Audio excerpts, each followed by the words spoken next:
Good morning and welcome to the Heritage Foundation, specifically to our Louis Lehrman Auditorium. As we prepare to begin, we would appreciate everyone here in the room making sure cell phones have been turned off, as it will be most convenient for our speakers, as well as for those recording today's events. Those that are watching on the internet are welcome to send their questions or comments to us at any time, simply emailing speaker@heritage.org. We will post the program within 24 hours on our Heritage website for everyone's future reference as well. Hosting our discussion this morning will be Ariel Cohen, followed by Stephen Bucci. Mr. Bucci will be leading our second panel. Dr. Bucci is director of the Douglas and Sarah Allison Center for Foreign Policy Studies. Our initial host, Dr. Ariel Cohen, is a senior research fellow for Russia and Eurasian Studies in our Catherine and Shelby Cullum Davis Institute for International Studies. He earned his PhD at the Fletcher School of Law and Diplomacy. He brings first-hand knowledge of the former Soviet Union and the Middle East to his work, which focuses on issues as economic development and political reform in the former Soviet republics, U.S. energy security in the area, and the global war on terrorism. He served as a consultant to the executive branch and private sector on policy toward Russia. He also authored Russian Imperialism, Development, and Crisis. Please join me in welcoming Ariel Cohen. Ariel?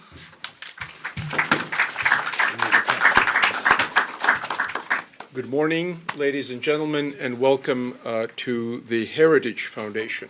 We're going to have an outstanding event today dedicated to a major geopolitical topic, the emergence of the Eurasian Union, a construction that is led by the Russian Federation with Kazakhstan and Belarus as members.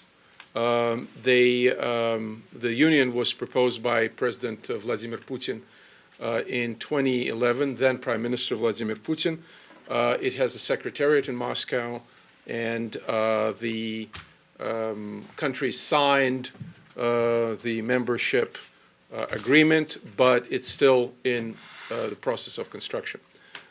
We have a paper, you can pick a copy outside, published on the 14th of June by Heritage, a fresh paper, and this is, I'm told, the first article treating the subject of the emergence of Eurasian Union.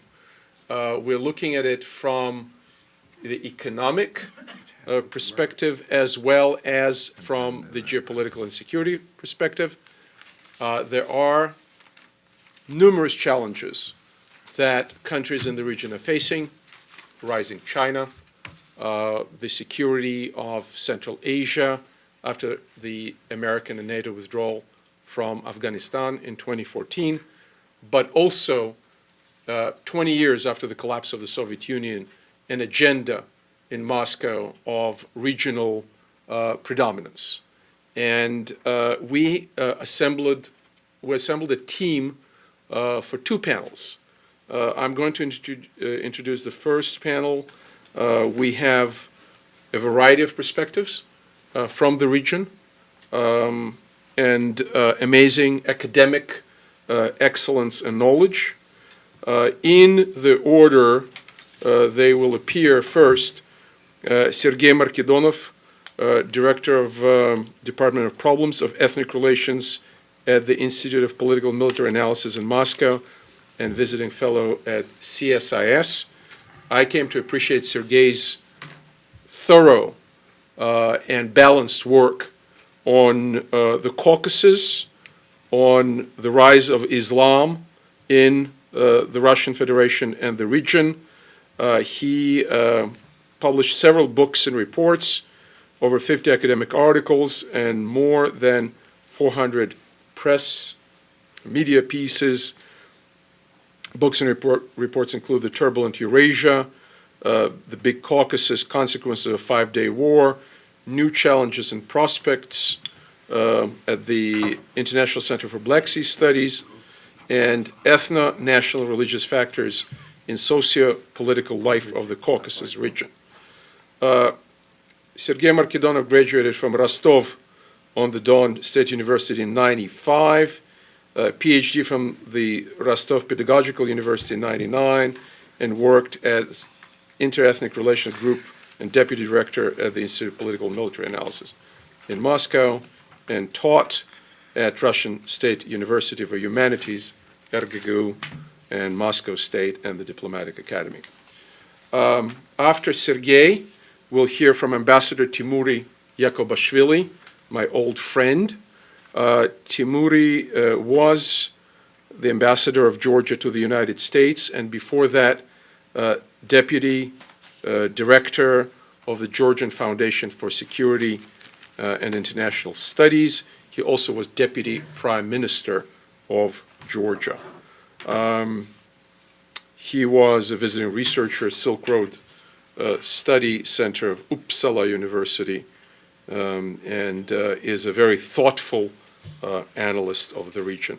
Last but not least, another good friend and senior colleague, Fred Starr. Dr. Starr is the chairman of Central Asia and Caucasus Institute at School of Advanced International Studies at Johns Hopkins.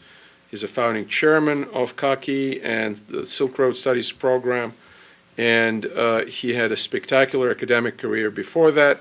He's a founding chairman of the Kennan Institute for Advanced Russian Studies, vice president of Tulane University, president of Aspen Institute and Oberlin College, etc., etc. Fred, we cannot read all the list.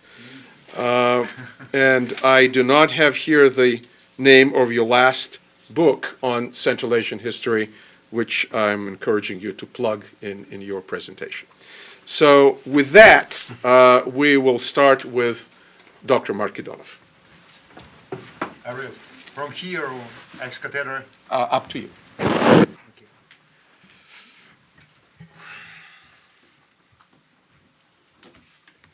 Thank you, Ariel, for this brilliant promotion. It's kind of surprise for me to open, but maybe it's no coincidence because it seems to me I'm alone here in this auditorium from Russia. Thank you very much. There are other people here from Russia. Some other people. Okay, I'm not alone. Not alone. It's great news. Now let me express my gratitude to Heritage Foundation as whole and my good colleague and friend Ariel in particular for having me here as an expert. And now I am starting my presentation. In October 2011, Vladimir Putin, then Prime Minister, after and before President of Russia, published a special article entitled New Integration Project for Eurasia, the Future which is born today. Since that time, the problem of formation of Eurasian Union and its dynamics, its perspectives has been like a focal point of discussion among specialists on Eurasia and the post-Soviet developments.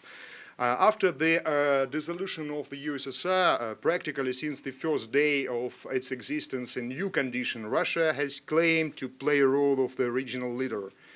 And the West, since the first day of the dissolution of USSR, has viewed any attempts of Moscow to bolster its activities in the post-Soviet space with caution.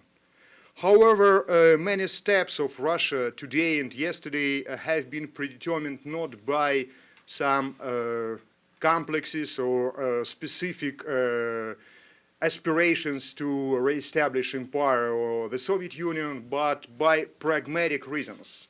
Let me illustrate my thesis by some examples. For example, Russia and Belarus. This union of the two states are usually considered like the union of two dictators. I'm not going to discuss now the domestic agenda of Belarus or Russia. It's beyond of our agenda today. But take into account that about 400 enterprises of the military-industrial complex of Russia are connected with the production in Belarus. After the collapse of USSR, 120 enterprises, unique enterprises of a military-industrial complex stayed in Belarus, and roughly 15 unique design offices. after the loss of the Baltic republics, Belarus has stayed like a window of Russia to Europe. And don't forget about the system of air defense in Belarus, which protected the borders of Russia.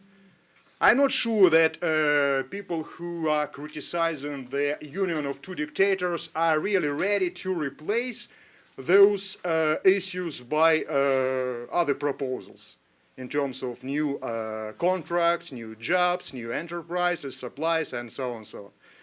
The case of Kazakhstan. Russia and Kazakhstan share 7,000 kilometers of very porous border. It's less only than US-Mexican and US-Canada borders. In Eurasia, it's the largest interstate border. And of course, this border, I am repeating once again, very porous, is a kind of challenge for the Russian security, domestic security. And many aspects of the Russian domestic security are connected with the situation in Central Asia and especially in South Caucasus. Don't forget that the only government to recognize the independence of Chechen Republic of Ichkeria was the government of Taliban in so-called Islamic Republic of Afghanistan. Situation with the Caucasus. Many conflicts existed in the South Caucasus, like Georgian Abkhaz, like Georgian South Ossetian conflict, have continuation in the North Caucasus. Don't forget about the community of Ossets inside Russia and such Republican constituency as North Ossetia and Adyghen communities which are connected with the situation in Abkhazia and South Ossetia. And many, many other examples, explaining that the problem is not re-establishment of some ideological ideas, but more pragmatic reasons. The inevitable question as a result of my explanations, why not CIS? Or some other integration projects like Union of Russia and Belarus, CSTO, Collective Security Treaty Organization, on Shanghai Cooperation Organization, or Eurasian Economic Community. Why not those organizations? Why Eurasian Union now is requested? What's the reasons behind this? First of all, we need to understand that after the USSR period, the post-Soviet space Eurasia has become much more fragmented. Of course, CIS unites such countries like Armenia, Azerbaijan, Turkmenistan, Uzbekistan, Kazakhstan, and Russia, but there are many differences between those countries. Armenia and Azerbaijan, they have no diplomatic ties. You know that since 1993 till 2008, Russia and Georgia share the membership in CIS. After 2008, those countries stopped their diplomatic relations. There are very, very problematic relations between Turkmenistan and Azerbaijan for the Caspian Sea. We could speak about so-called conflict triangle in the Fergana Valley, which is distributed between Kyrgyzstan, Uzbekistan, and Tajikistan. Many kilometers of interstate borders are mined, are closed.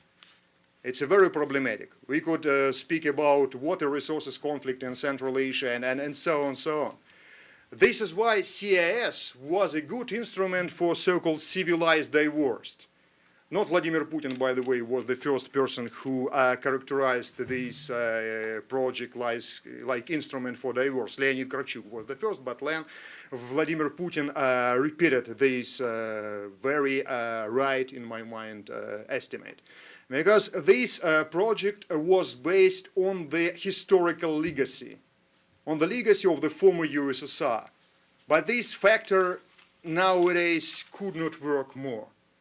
It's not so adequate.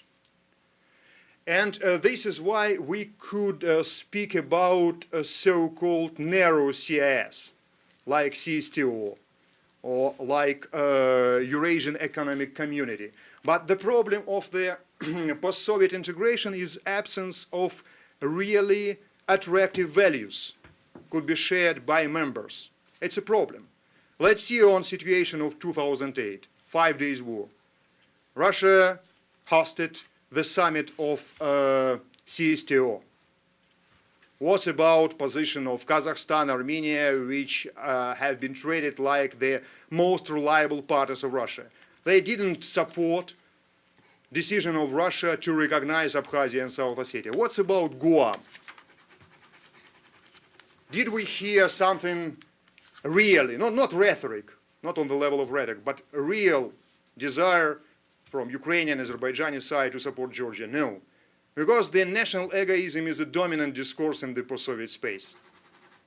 And speaking about Russian policy, we could also differentiate the approach of Moscow to different actors in the post-Soviet space. Let's see on Armenia, Azerbaijan. It's not coincidence that Russia characterized Azerbaijan as a strategic partner, but Armenia as a strategic ally.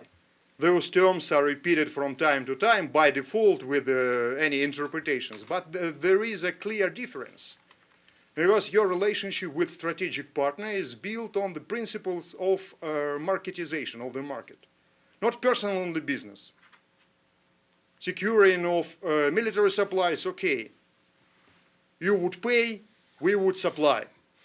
But it's not the problem of strategic political cooperation. Another case is with Armenia, where Russian military base is deployed and Russian business is more than active. You know about the desire of Gazprom to increase his package in Rosarm Gazprom. I think in this situation, Russia tends to find forms of integration more or less adequate, more or less realizing the current situation, not the remembrance of Soviet legacy. Of course, rhetoric of Vladimir Putin is rather bright, and he uses many images of the Soviet history or the historical Russia, but in reality, the Eurasian Union means a new step in the integration. It's integration more on pragmatic reasons, not on the reasons of Soviet past. It's not coincidence then that his famous article of new Eurasian project, which is born today, Vladimir Putin himself said that the post-Soviet stage of the Eurasia development is over. Now the Eurasian Union is in formation. It's not a kind of completed project. And its perspectives are not so clear nowadays. Because you know that potential members of the Eurasian Union have different motivation and different interests. For example, Armenia, which is considered to be the strategic ally of the Russian Federation, as I said a couple of minutes ago. But Armenia is extremely interested to have military cooperation with Russia. But as for economic cooperation, it's more problematic, because Armenia and Russia don't share the common border, and Georgia, rather problematic country for Russia, separates two countries. This is why interest to the custom union or economic cooperation is not so evident, not so visible for Armenia. It's a problem, as well as multi-vector foreign policy of Armenia. The problem of Central Asia. You know that countries of the region themselves, with no Russian engagement or American engagement, consider themselves like competitors. And it was one of the reasons why Uzbekistan suspended its membership in CSTO previous year. Because Uzbekistan prefers to have bilateral mutual relations with Russia, not to be part of any integration initiatives because of the conflicts with the Ragun hydroelectric station and water resources and some other issues. The problems are existing in the relationship between Tajikistan and Kyrgyzstan. And of course, the potential withdrawal or at least reconsideration of the military presence of NATO and the United States in Central Asia would provoke additional challenges and questions.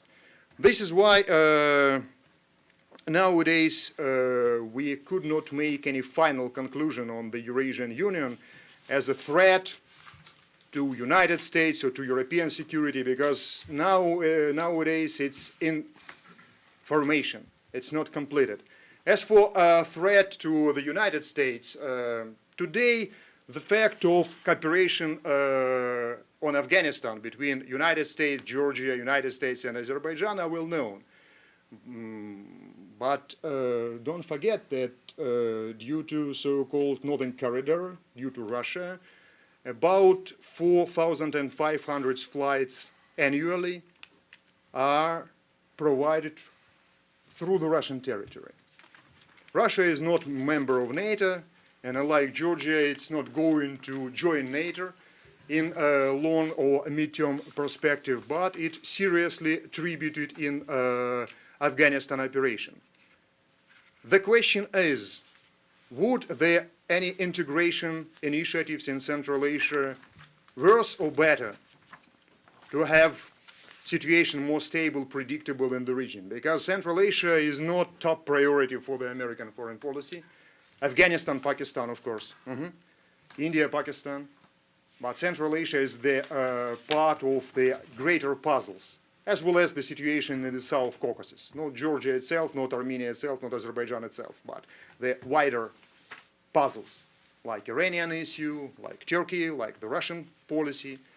This is why my final conclusion, don't make final conclusions right now. And last but not least, don't consider the Russian policy as the policy of Vladimir Putin. Of course, Vladimir Putin is an extremely important part of the Russian foreign and domestic policy, but many problems Russia faces in both domestic and foreign policy would not concern directly to one personality, like aging of population, like Islamic threat, like migrations, like demography, and terrorism, and so on, and any other persons with other name, like Navalny, Ivanov, Petrov, Sidorov, and so on, would realize practically the same, maybe similar course, maybe with less noisy rhetoric, with not instrumental appealing to anti-Americanism, and so on, so on. Thank you, and later I would be ready to answer your questions. Thanks. Thank you very much. Timuri?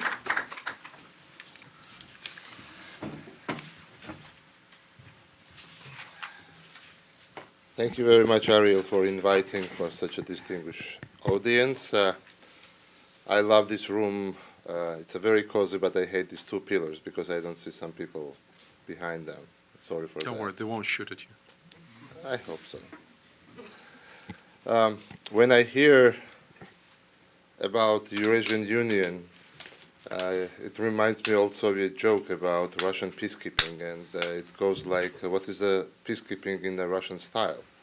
And the answer is keeping peace of this, keeping peace of that. And I think it's in essence tells you what the major problem with the Eurasian Union, or the idea of the Eurasian Union is. As for the subject itself, I have to actually quote Russian President Putin, who I think it was yesterday or the day before yesterday, when he was commenting on the Snowden issue. He said it's like trimming the pig, you know, too much, shaving the pig, too much noise and a little hair. So it's exactly the same when we talk about the Eurasian Union. It's too much noise and very little to deliver. And I would offer you a different spectrum of, or different prism for the spectrum of, to see where the idea of the Eurasian Union comes from and what is related to. In my humble opinion, I think it's very much related to Russian identity crisis. And I mean not the ethnic crisis, but more of the state identity crisis. We know only two empires, the large ones at least, on the Eurasian continent that had no initial let's say, titular nation who would expand to the titular state that would expand to empire. We had France, who expanded to French Empire. We had Portugal, who expanded the Portuguese Empire, and Spain and others, and British. And when empires collapsed, they came down to the original sizes, more or less, or more original countries. So that's not my idea. It's actually a very nice article written by Richard Pipes about it, and who is claiming that the problem of Russia is that it has no idea to go to what. What is the Russia? Is it the Kievskaya Rus? Is it something else? It's bigger, it's smaller, it includes this, it includes that. So the problem that Russia has now is there is no clear understanding what the Russia, the mother Russia, or the state of a Russian country or national state is, because Russia never existed as a national state. Another example would be an Ottoman Empire. But in Ottoman Empire case, you had somebody called Ataturk who established the modern Turkey and said, this is Turkey. Okay? What happened. This is the modern state, and we see sometimes some frictions on this regard inside Turkey as well. But in Russia, unfortunately, we never had somebody like Ataturk who would say, this is Russia. Even the Russian Federation in the current form, for many Russian leaders, doesn't represent the idea of Russia or what they see as the idea of Russia, because it has a problem. And why Crimea is not there? And this is a place when Russians believe that they fought for 200 years or more, and then it was given to Ukrainians, almost by chance. What about Caucasus? Again, Russians fought in the Caucasus, in the northern Caucasus more, but idea that empire used to control these territories is very much entrenched into identity. And I can go on other places, and I'll just stop it here. But major problem is that there is no consensus inside the Russian political elite.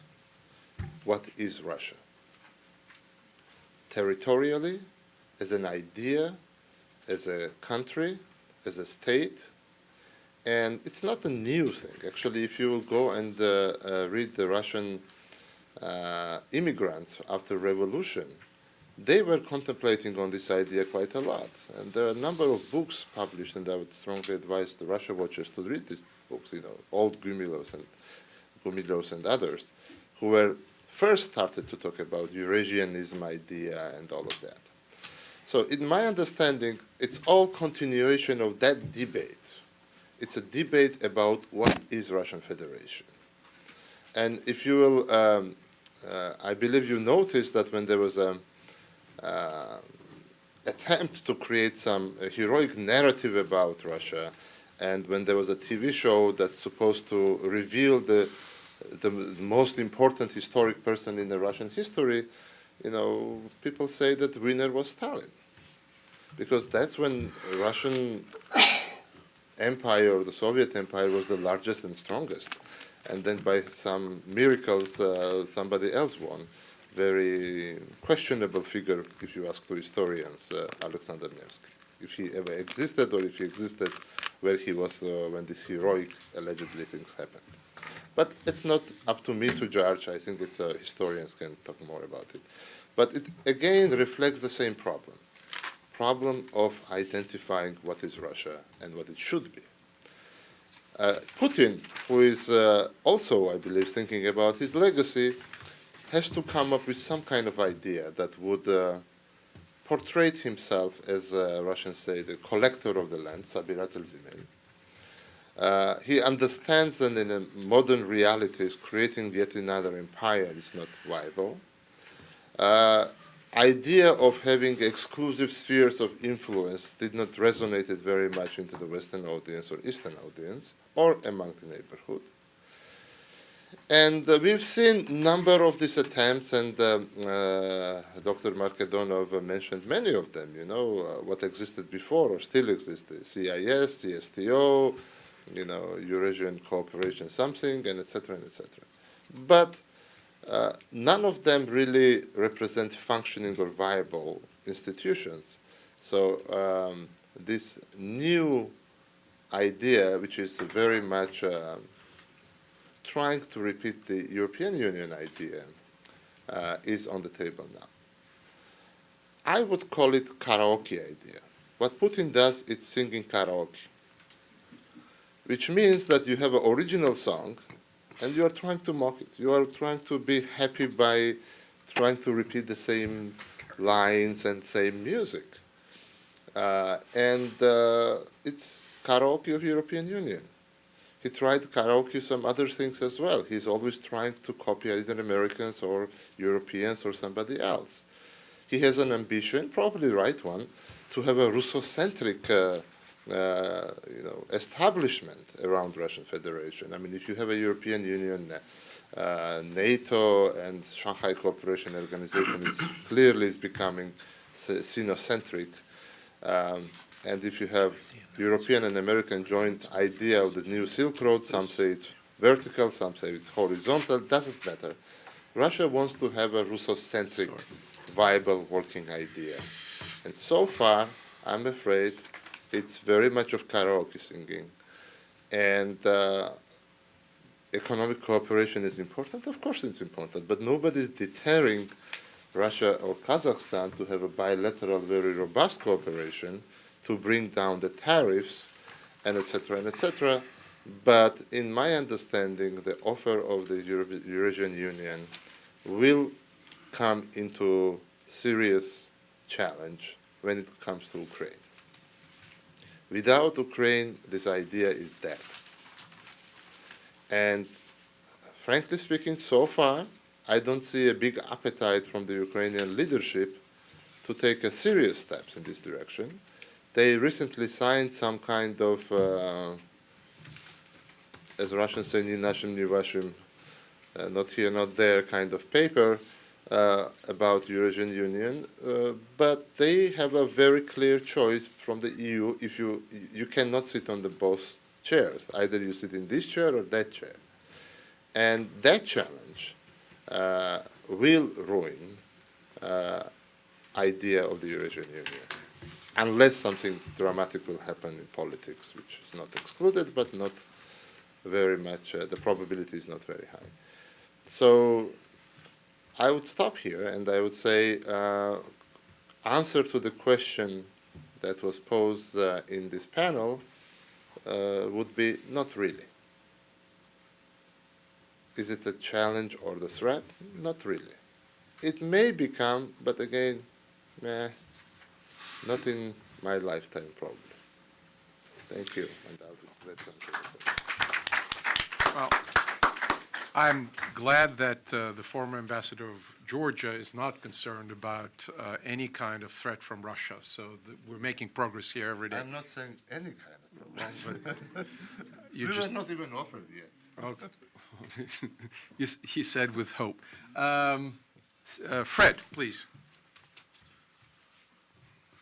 I just got in a few hours ago from Central Asia.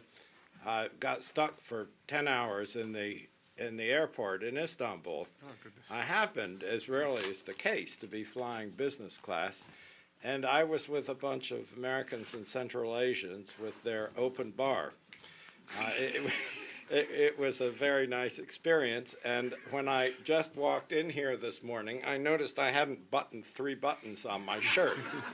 Now, I report this to you as a relevant piece of information, and that is a hangover is a very serious thing.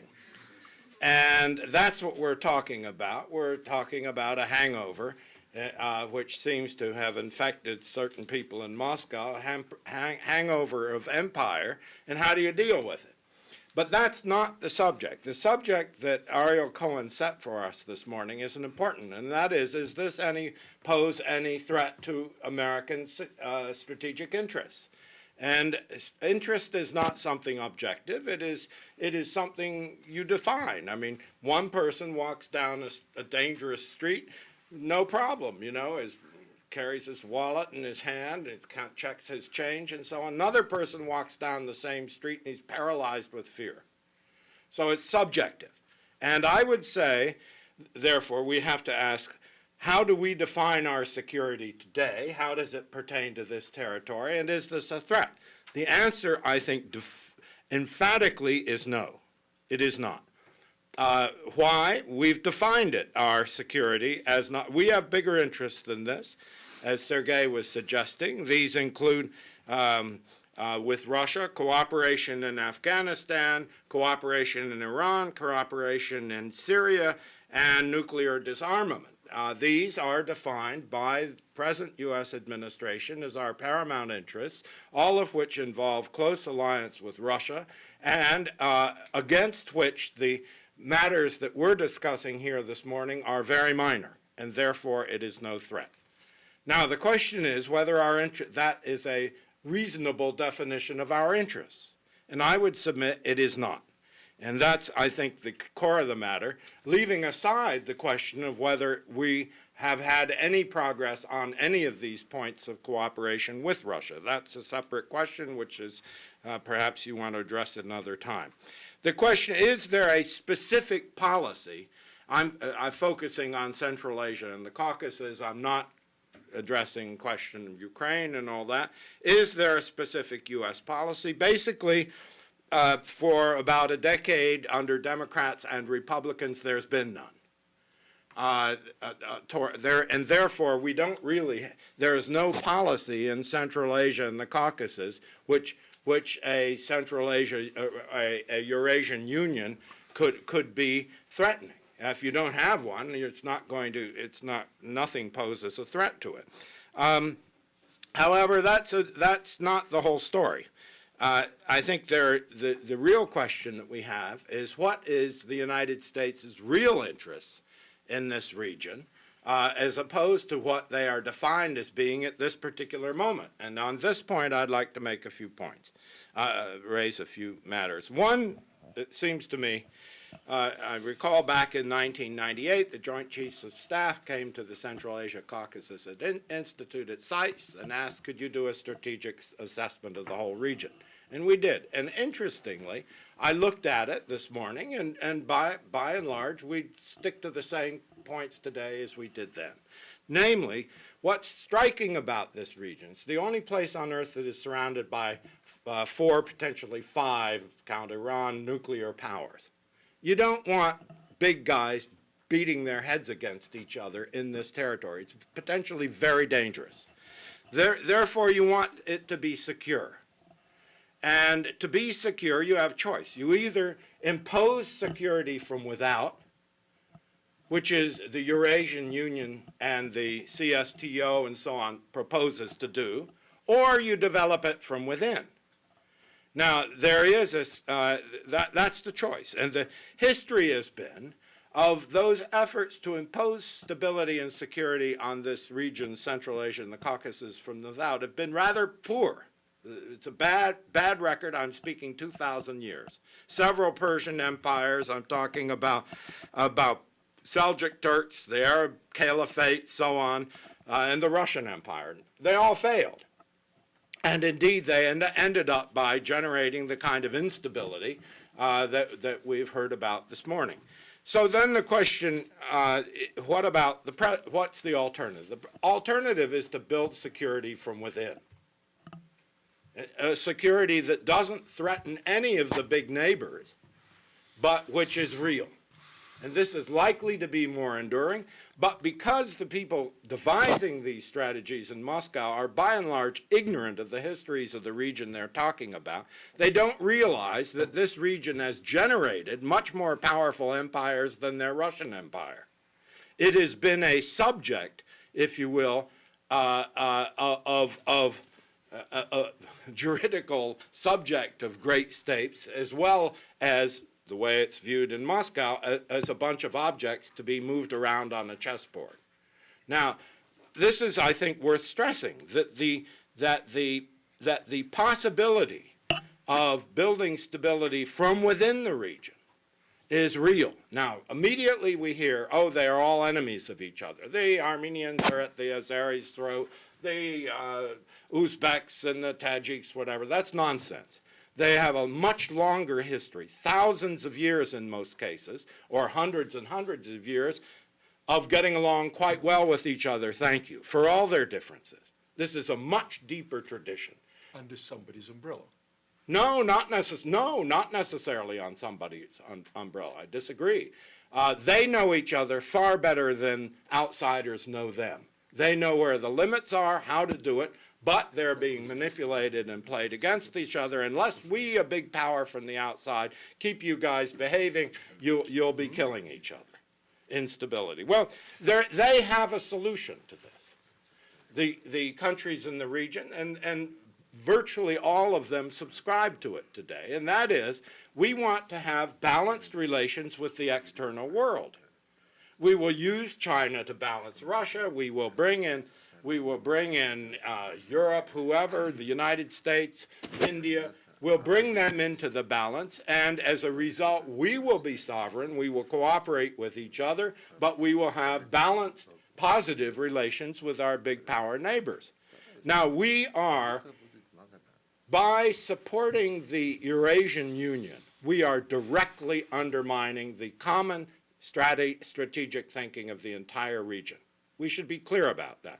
And maybe we want to do that, but that is indeed what we're doing. I'm just fresh from meetings in Kyrgyzstan where we had representatives of every country we're talking about, and these are not senior officials, but very fast rising people in their late 30s and 40s. They were unanimous on this. Okay, now what do we do then? In this situation, we don't talk about integration.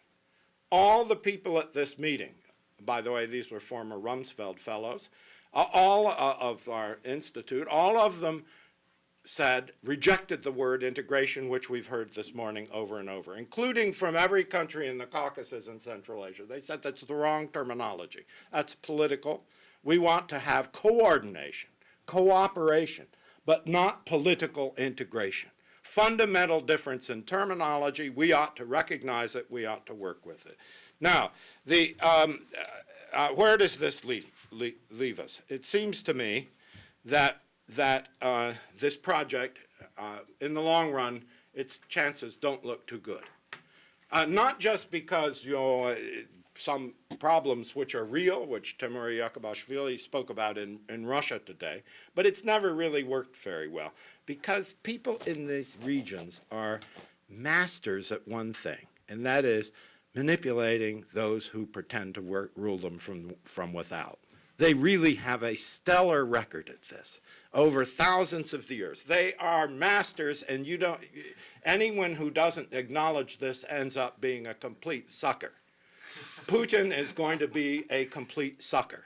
If it all happens, the CSTO, the Eurasian Union, the economic common market, all this happens, the very moment it begins, every member of it will be manipulating to undermine it in very subtle and very effective ways. Indeed, in the last 20 years of Soviet rule, in many ways, people in the Caucasus and Central Asia already were independent.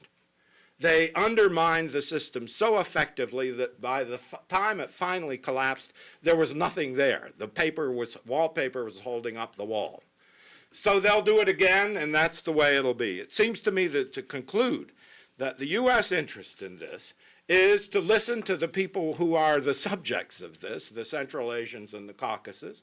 They have a proposal, and that is, let us have balanced relations with the outside powers. India, which is a rapidly rising, it will in the next 5 years, 10 years, presence in the region, and now has, counting Afghanistan, 4 strategic partnerships in Central Asia. These were devised by the Central Asians, and they wanted India to play in the balance. U.S. has opted out of the balance. It's irresponsible. It's not good for the people we're talking about. And frankly, in the long run, it's not good for Russia because it encourages Russia to go this alternative path. In other words, we ought to respect the strategy that is adopted universally in the region. It will work. It is not against anyone. It's not against Moscow. It's not against Beijing. It's not against Washington. It is for the stability and security of this region. That's what we should be promoting. A deal like this in which you have a country like Russia, what's 30 times more populous than Kyrgyzstan, proposing to get into a fraternal balanced union, forget it. It'll never happen. We should go for one that is built on the principle of sovereignty, which was our principle from 1992 to 2000 and around 2000, and then we got away from it. We should go back to that. Two sides in the region may be arguing with each other. We support both of them as sovereign states. As confident sovereign states, they'll work out their problems better than someone from the outside will work them out. So thank you very much.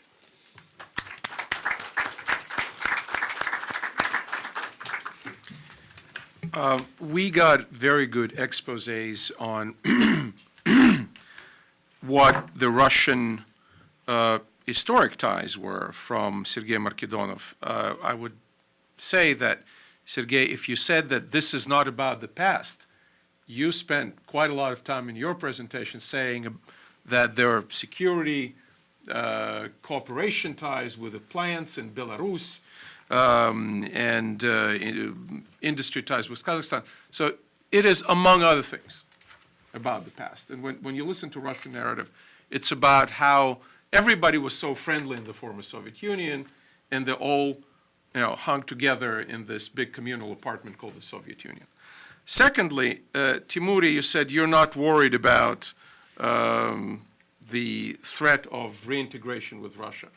Well, again, coming from Georgia, looking at Abkhazia and South Ossetia, I'm asking myself if the troops are there already, where can the troops be located 10 years from now? Well, we know where they're located. They're located in Armenia at the Gyumri base. They're located in Ukraine, in Sevastopol, and they're located in Tajikistan.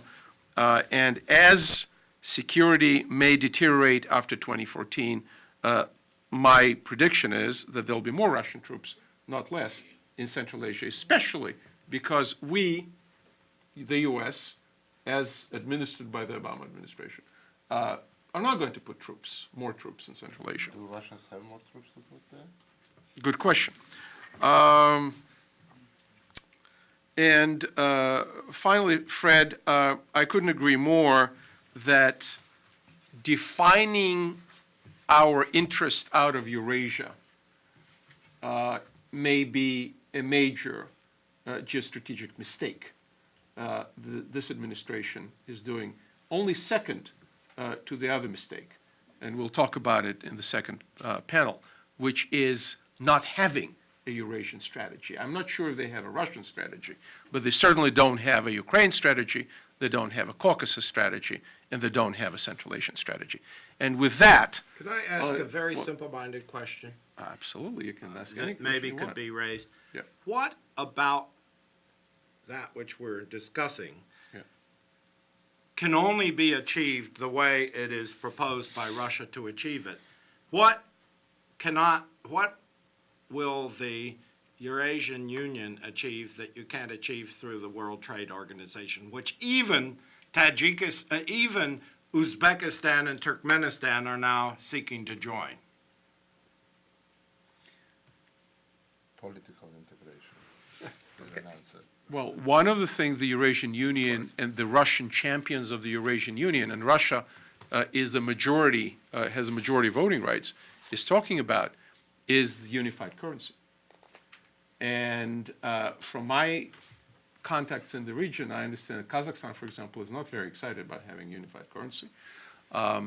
The economic situation of Belarus, Russia, Kazakhstan, and in the future, potential members of Eurasian Union, Kyrgyzstan, Tajikistan, Armenia, maybe Ukraine, maybe not. I think Ukraine is still very much an open play. But the economic situation of these countries, or situations, plural, is as diverse as Greece and Germany or Portugal and Holland. So walking into the European Union type of a structure, especially with a common currency,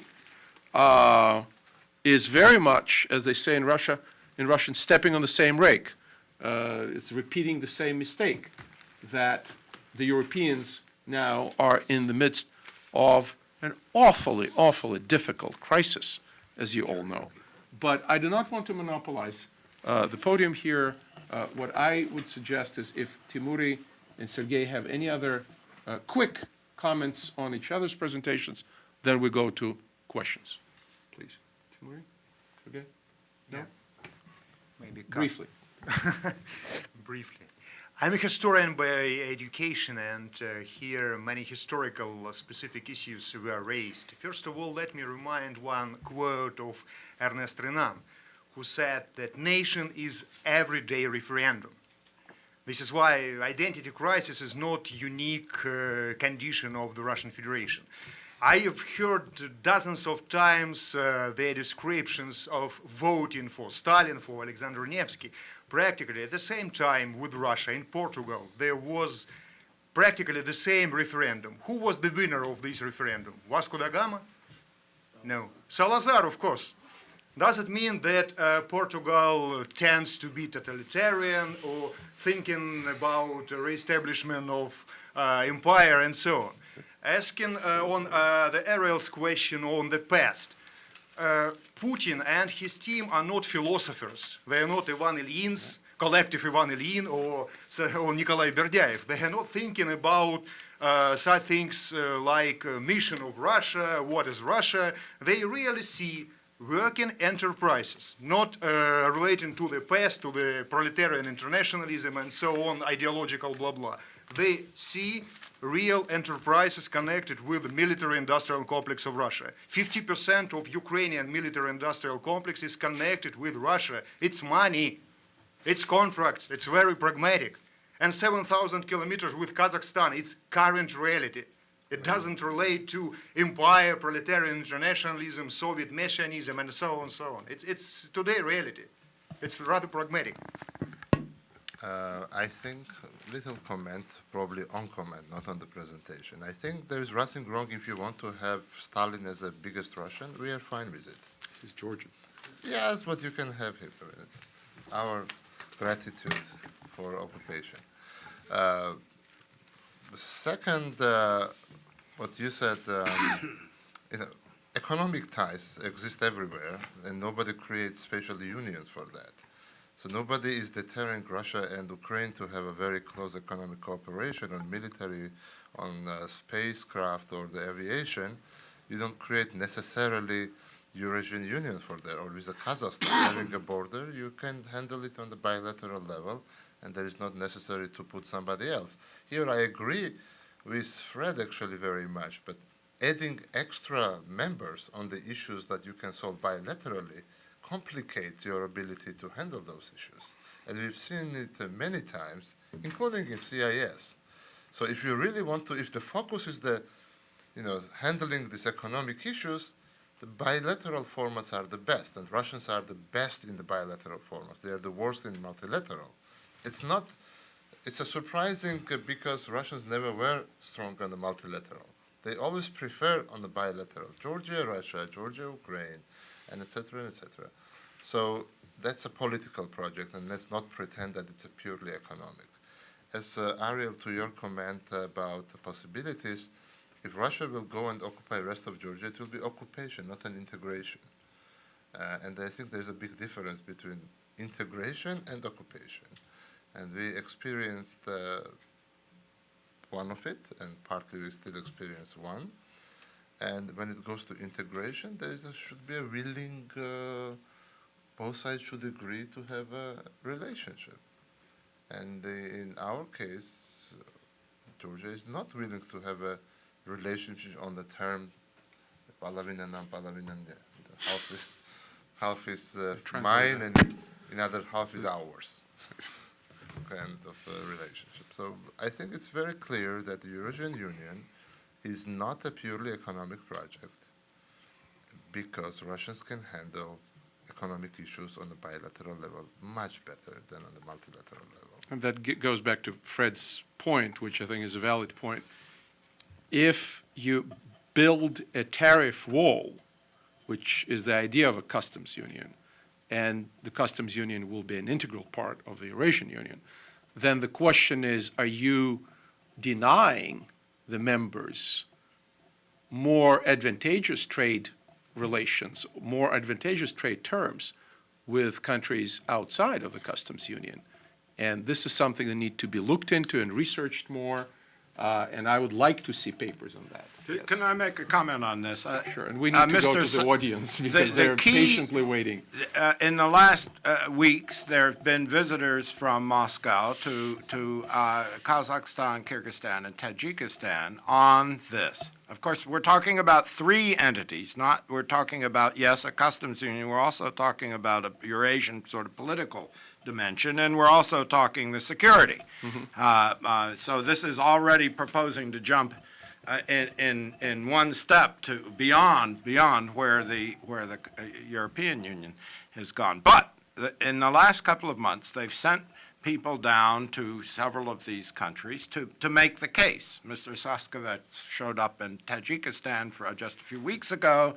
Guys who were in the room there and in the room elsewhere noted. Saskovets? Yes.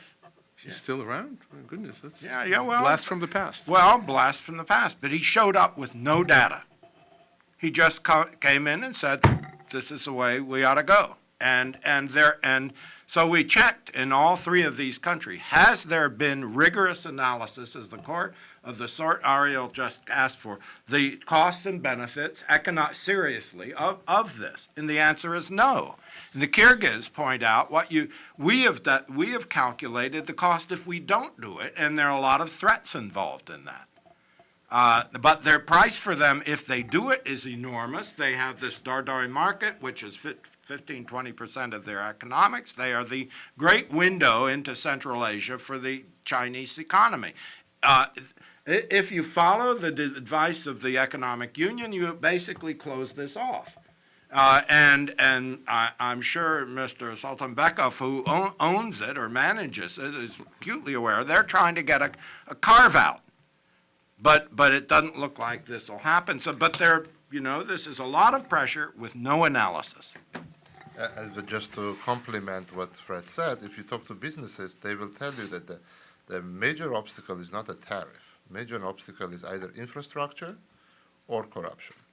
So it's not about tariff. Tariff probably comes after third or fourth. It's not just corruption, it's other non-tariff barriers. I talked to a number of people from the region, not from Russia.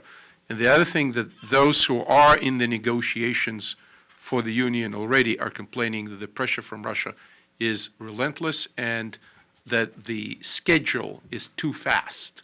They don't necessarily mind negotiations, but they want, because they bought into the idea, they want equal negotiations. Why is Russia pushing hard. the schedule? Because they know that WTO membership throughout the region will absolutely undermine, it will provide 70% of what they're proposing through their economic scheme. But if you gain, you have to look at complementarity of these economies, because if you gain the Russian market, the question is, do you have goods and services that are competitive on the global market, competitive outside of Russia, Belarus, and Kazakhstan? If they're competitive outside of Russia, Belarus, and Kazakhstan, it's not in your national interest to get surrounded by the tariff wall. Yeah. If your only hope, like it is in some strategic Ukrainian enterprises, pipes, chocolate, etc., with key oligarchs in Ukraine, to sell only to the Russian market, if you don't sell to the Russian market, you collapse, then you turn these oligarchs in your strongest lobbyists. Yeah, and conversely, if you want to lean on someone who doesn't want to join, in the case of Uzbekistan, they're big automobile producers. Now General Motors used to be a Daewoo outfit, and you therefore introduce a local content law in order basically to drive them out. So we're not talking about a system of rewards only, we're talking about a system of punishments. Okay. We need to go to the audience, otherwise we'll have rotten tomatoes. You use hold that thought and use it in an answer to one of the audience's questions. Who wants to ask the first question? First question, yes, Ambassador. Please introduce yourself and make it a question, not a long diatribe, please. No, you know I don't give diatribes. No, of course not. John Evans, I had the honor to be U.S. Ambassador to Armenia some years ago. And I just wanted to try to, I'll try to put it as a question.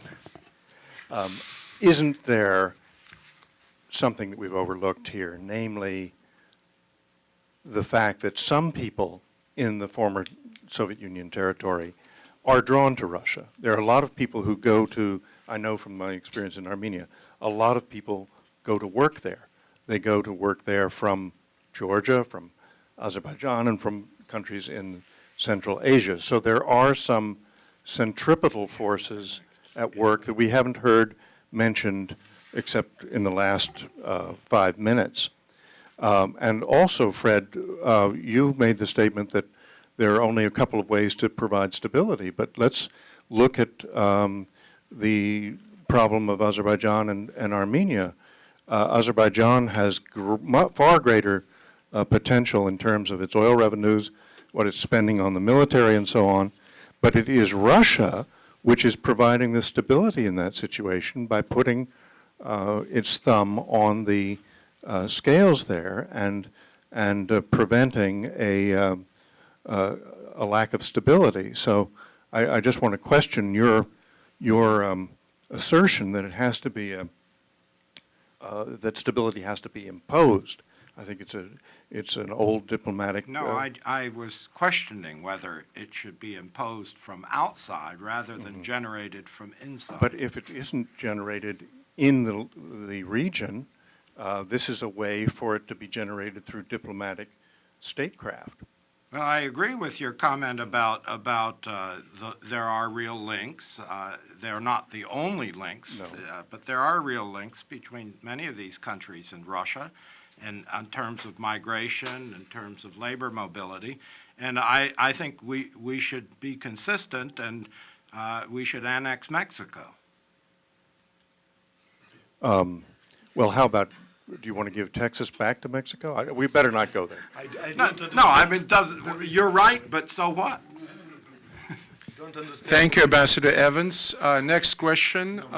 Let's, I'm sorry, Sergei wanted to integrate his. Yeah. I don't his understand comment. the reason for annexation. The question of annexation of Kazakhstan and Kyrgyzstan is not in the agenda of the Russian Federation. Sorry. And minor clarification. I didn't talk about Eurasian Union as a pure economic project.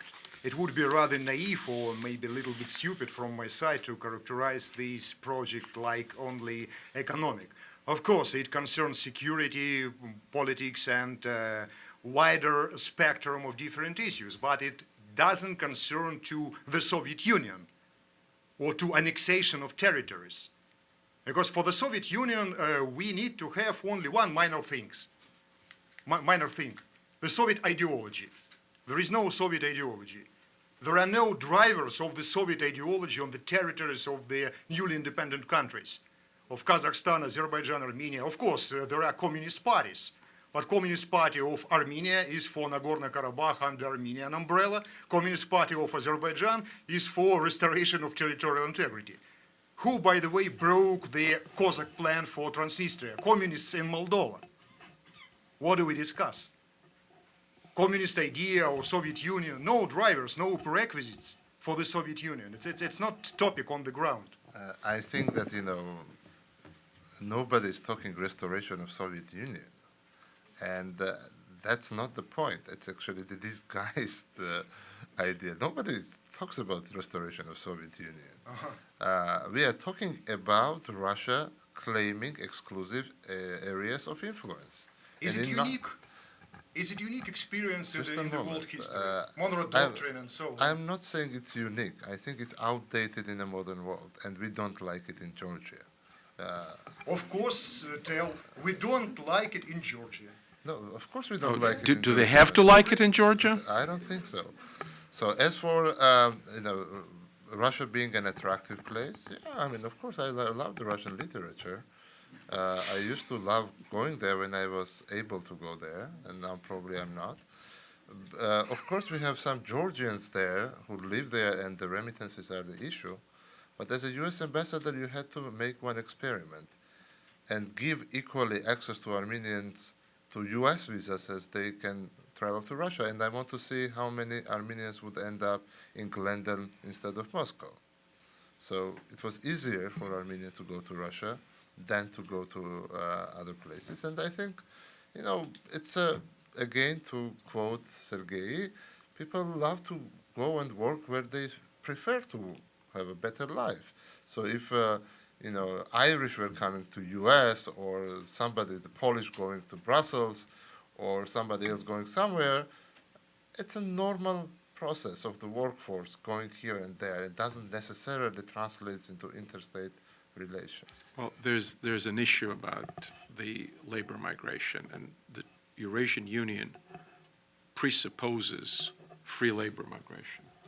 And with Kazakhstan, I think it's going to be manageable.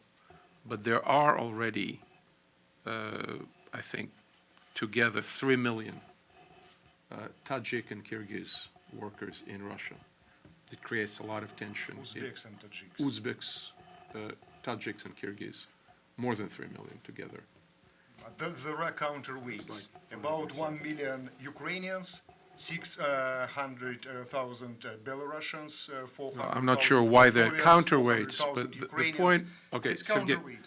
Sergei, I don't know why they're counterweights, but what I'm trying to say is that there is a growing ethnic friction in Moscow in particular, but also in Kandapoga and other places where ethnic violence exploded in Russia. And the more you expand this Eurasian Union, and the more you liberalize labor migration, it is going to generate resentment. It would push up Russian ethnic nationalism, and I'm not sure it is going to be as conducive to stability especially in large cities in Russia, as the powers that be may expect. And with that, we'll go to another question. Right here, gentlemen, in the gray suit. Thank you. Can you introduce yourself? Yaroslav Martinyuk. I would tend to agree with what Arek said, because what we see happening in Western Europe might also happen. The demographic changes, the friction. I don't think Russia is exempt from that, in view if they're going to be the equivalent of open borders. But my question relates to Ukraine. Temuri said that Ukraine is a key player, and without Ukraine, the Eurasian Union is meaningless. But Ukraine has been sitting on the fence now for a very long time between European Union and Eurasian Union.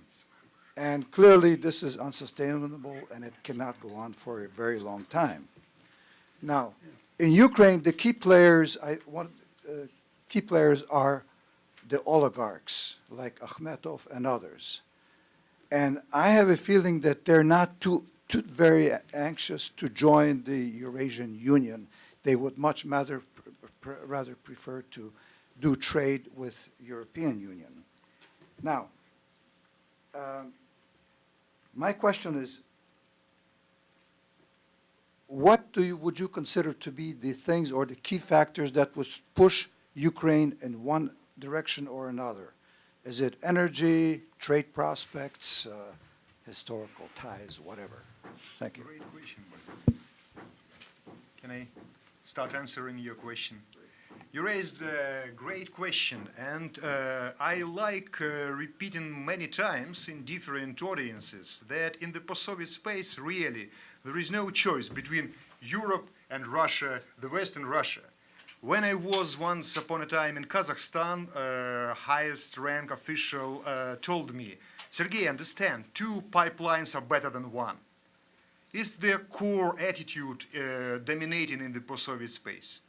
Any countries are interested to have nuanced relationship, and I don't see a real choice Ukraine faces between European Union and Eurasian Union. By the way, as for European Union, I'm not sure that it's a real proposal, that's a real deal. European association, but what's a principal difference between this one and European neighborhood policy, for example, or Eastern Partnership?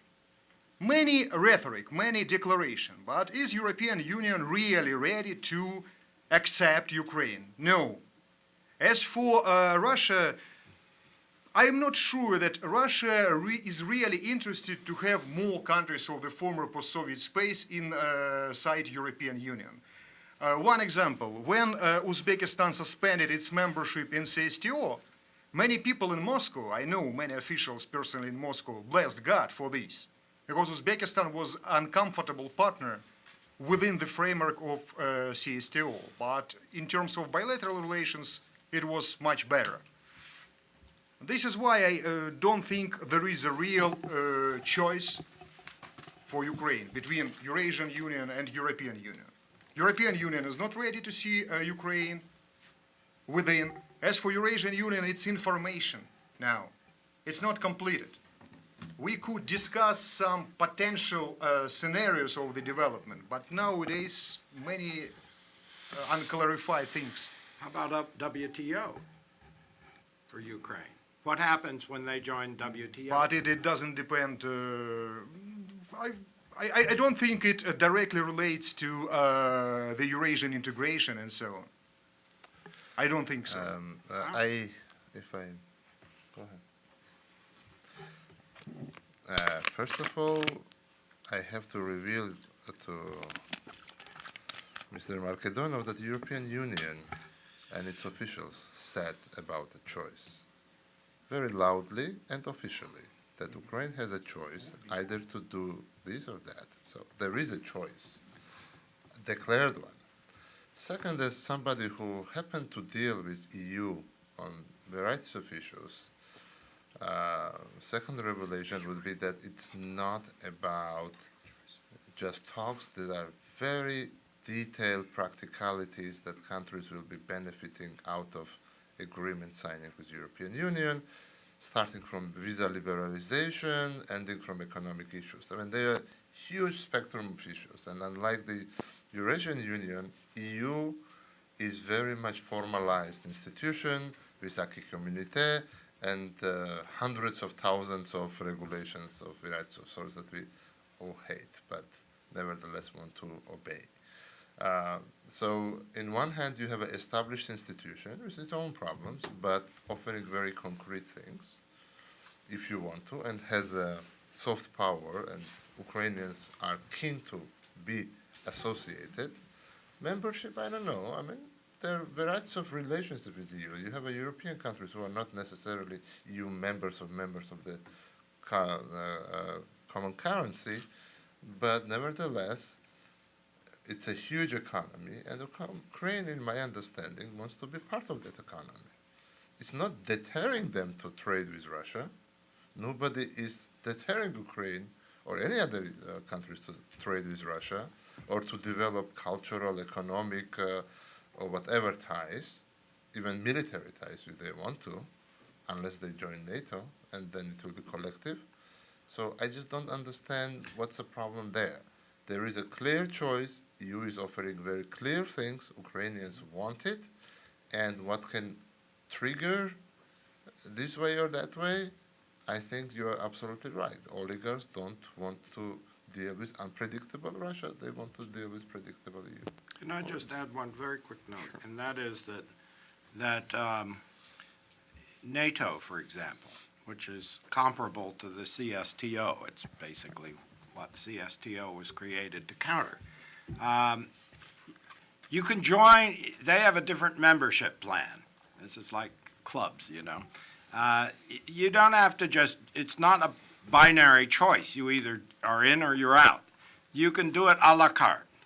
You can have interoperability on this area or this area and not in these areas. And a lot of Central Asian and Caucasus states are doing that. Finland, before the collapse of the USSR, was totally inoperable interoperable with NATO, but not a member. Now, it seems to me if the Russians would calm down and talk about a la carte involvement with trade, with security and so forth, which is basically what Timuri was, I think then these people will make rational decisions, and it will be a competitive one, and things will work out fine. But Putin's approach, I don't know if it's Russia's approach. Putin's approach is you're either in or out, and if you're out, we're against. Any more questions? We have about 9 minutes for a break, so I'll take this last question for this panel, go to a break, and we'll reconvene to 11:30 on the dot. We have to have a female voice as well. Timuri, don't manage my politically correct life. It is politically correct enough, thank you. The gentleman there. We'll take the female voices in the second panel. Good afternoon. My name is Georgi Krivenko, and my question is, Dr. Starr. Can you identify your affiliation, please? I work for the Heritage Foundation.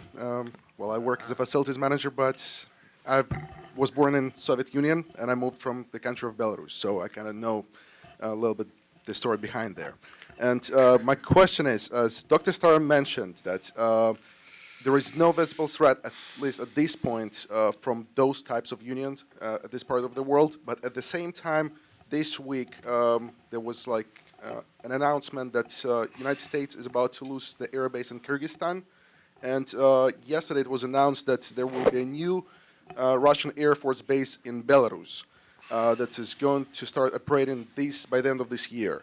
So do you think it's going to somehow influence the United States as well? Or is it just, they're just shown, well, not they, but Russia is trying to show the muscles? Thank you. Is the question to Ambassador Yakubashvili? Yeah, Dr. Starr. Well, it is true the Kyrgyz parliament voted the other day about this, but about the Manas base, where, by the way, I was 3 days ago. But there's one view is, so what? And fine, if you want us out, we'll be out tomorrow morning, and the 270 million or whatever it is a year you're getting from this, we'll cease by the afternoon. Fine, that's fine. It's a big world. You know, you don't have to, and certainly our ambassador there isn't losing a lot of sleep over this. Again, if you view everything as a zero-sum game, then each of these becomes a big crisis. It's not. I mean, okay, yeah, the Russians have increased the numbers of their bases. They even have a torpedo base on Lake Issyk, which is really weird if you think about it. It's probably testing, no? Yeah, last year we had some friends who were doing Kills fish. underwater archaeology and took some sonar there, and apparently they went absolutely nuts. But, I mean, if you think everything is nashvash, you know, your gain is our loss and so on, then you get into the kind of thinking that has prevailed. People in that region we're talking, I can't speak about Ukraine, they're much more mellow about this. They're very adroit and able to play this much more cleverly, and rather than build a policy that recognizes that and opens them a chance of, if you will, a la carte involvement in everything, they're being confronted from the north with an either or. You're either with us or against us, and that's not going anywhere. I'll just tell you one story about Black Sea Fleet. You can hear and read a lot in Russian media that Russians are going to rearm the fleet, to change the ships, and etc., etc. All these journalists never bother to go to Ukrainians and ask simple questions. Can Russians do it? And guess what? They cannot. They have to agree changing, you know, the substituting with Ukrainians. Then the deal is that they have to substitute with the same kind. You cannot bring bigger ship or a smaller ship. You have to bring the same ship. And the talks that, you know, it's outdated, so what? So I would not be obsessed, as Dr. Starr mentioned, with they have 100 and we'll have 102, big deal. I mean, these bookiements are largely for Russian domestic consumptions, and nobody takes these kind of things seriously outside of Russia.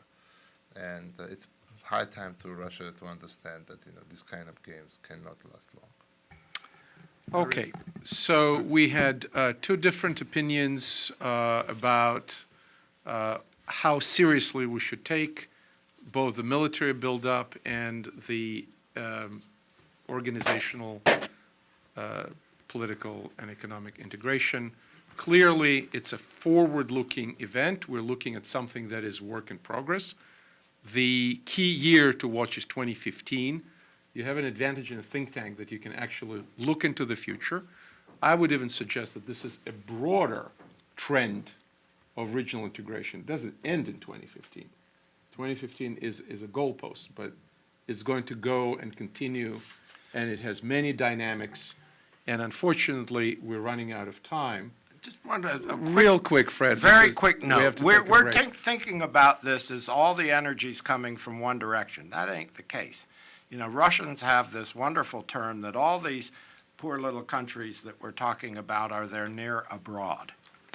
But when you have millions upon millions of Central Asians and Caucasus citizens, both Muslim and Christian, pouring into Russia because their demographic collapse, you have to start thinking exactly the opposite.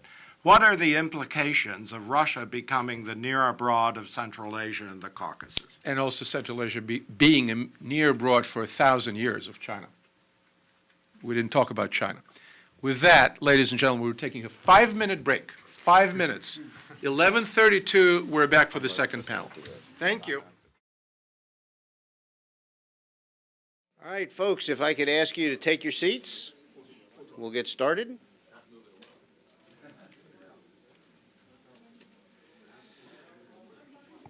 All right, I'm Dr. Stephen Bucci. I'm the director of the Allison Center for Foreign Policy Studies here at the Heritage Foundation. Part of my portfolio is Eurasia, and Dr. Ariel Cohen works for me, handling that part of the portfolio for me. And I apologize, I was not here for the first panel. I was needed over on the Hill to talk to some folks there. But I understand, and I got the last couple of questions. It was a pretty spirited discussion about the importance of the Eurasian Union and the meaning of it for those in the region. I'm going to give very short introductions for our speakers for this panel so that we can actually get started and give them the most time possible. Immediately next to me is Dr. Steve Blank, who is the research professor of national security affairs at the Army War College, one of the many schools I'm a graduate of. And Steve has been focused on this part of the world for a long, long time, back when it was called something else, and now it's changed back again. But he sees things from the standpoint of American national security and the meaning of the events there on our security here. Next to him is Chris Socha, who is the legislative director in the office of Senator Reich of Idaho. He used to work for our president, Senator Jim DeMint, when he was in the Senate. Chris has an interesting biography, but he has been dealing with these issues from the standpoint of our legislative branch and how what they do is affected by events in the world like the creation of the Eurasian Union. And Dr. Ariel Cohen, who will be our cleanup speaker to the end. You've already met him. He is a very well-renowned expert in this area, and my colleague. I'm going to stop there. I've asked our speakers to give us about 10 minutes each of opening remarks, and then we're going to switch to Q&A. When we do Q&A, I'll give you a warning ahead of time. When I call on you, please stand up, identify yourself, and then ask your question. If after 2 sentences I don't hear a question mark, I'm going to ask you to sit down. We don't have enough time. We've only got an hour. We don't have enough time to have additional speeches from the floor. If you really want to give remarks here, let me know after the thing, and we'll see if we can't get you scheduled. But for today, our three speakers are the ones we're going to listen to and allow them to then answer as many questions as possible. So with that, I will cede the floor to Steve Blank. Thanks, Steve. I always enjoy speaking at the Heritage Foundation, but I do have to say that my remarks do not reflect the views of the Army, the Defense Department, or the U.S. government. I'm still at the Army War College for another month until I move down here, so I'm still bound by that. Like Fred, Sergei, and some others, I'm a historian by training. And when I look at the Russian proposal for a Eurasian Economic Union and a customs union, all the component parts of this, it's very clear to me that although Putin talks about emulating the EU, what he's really emulating is the 1864 Prussian Zollverein, a toll customs union, which is not what the European Union is. Those of you who know anything about the European Union know it grew out of a customs agreement in the 1950-51 period, and then the Treaty of Rome 6 years later, about 6, 7 more or less equal states in Europe, Italy, France, and Germany, which at that time were equal, and the Benelux countries, to form, first of all, a coal and steel union, and then gradually a customs union. It was a union of equals, and it has gradually developed over time into this huge edifice that we see today, which has been quite successful until quite recently. Now they have a prolonged crisis, but even now they're still advancing. The Zollverein is essentially Prussia's mechanism by which it economically dominates the German states and creates the economic basis for German unification. Russia, historically, the state is an empire. As Timuri pointed out, they still think in imperial terms. And the Eurasian Union and the Eurasian Economic Union is a imperial project if there ever was one. And therefore, it is in the interest of the United States to think seriously about what's at stake here. Because although this administration, and I agree here with Ariel and Fred and others, and I've said this before here and elsewhere, this administration appears to have no policy and no strategy for the area east of Germany until we get to China, except for Afghanistan. And that strategy in Afghanistan, that was to go home, is critically important because it is historically a point of U.S.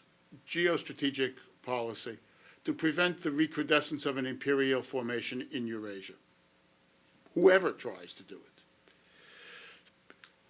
Allowing Russia to entertain, with some hope of success, the fantasies of empire is a threat not so much to the security of the United States, it's a threat to our interests, but it's a threat to the security of every one of those states in Eurasia. And, most significantly, it's a threat to the security of Russia itself, because it's an unsustainable dream and will end in disaster. And we're not necessarily going to be as lucky as we were in 1991 that it fell apart peacefully.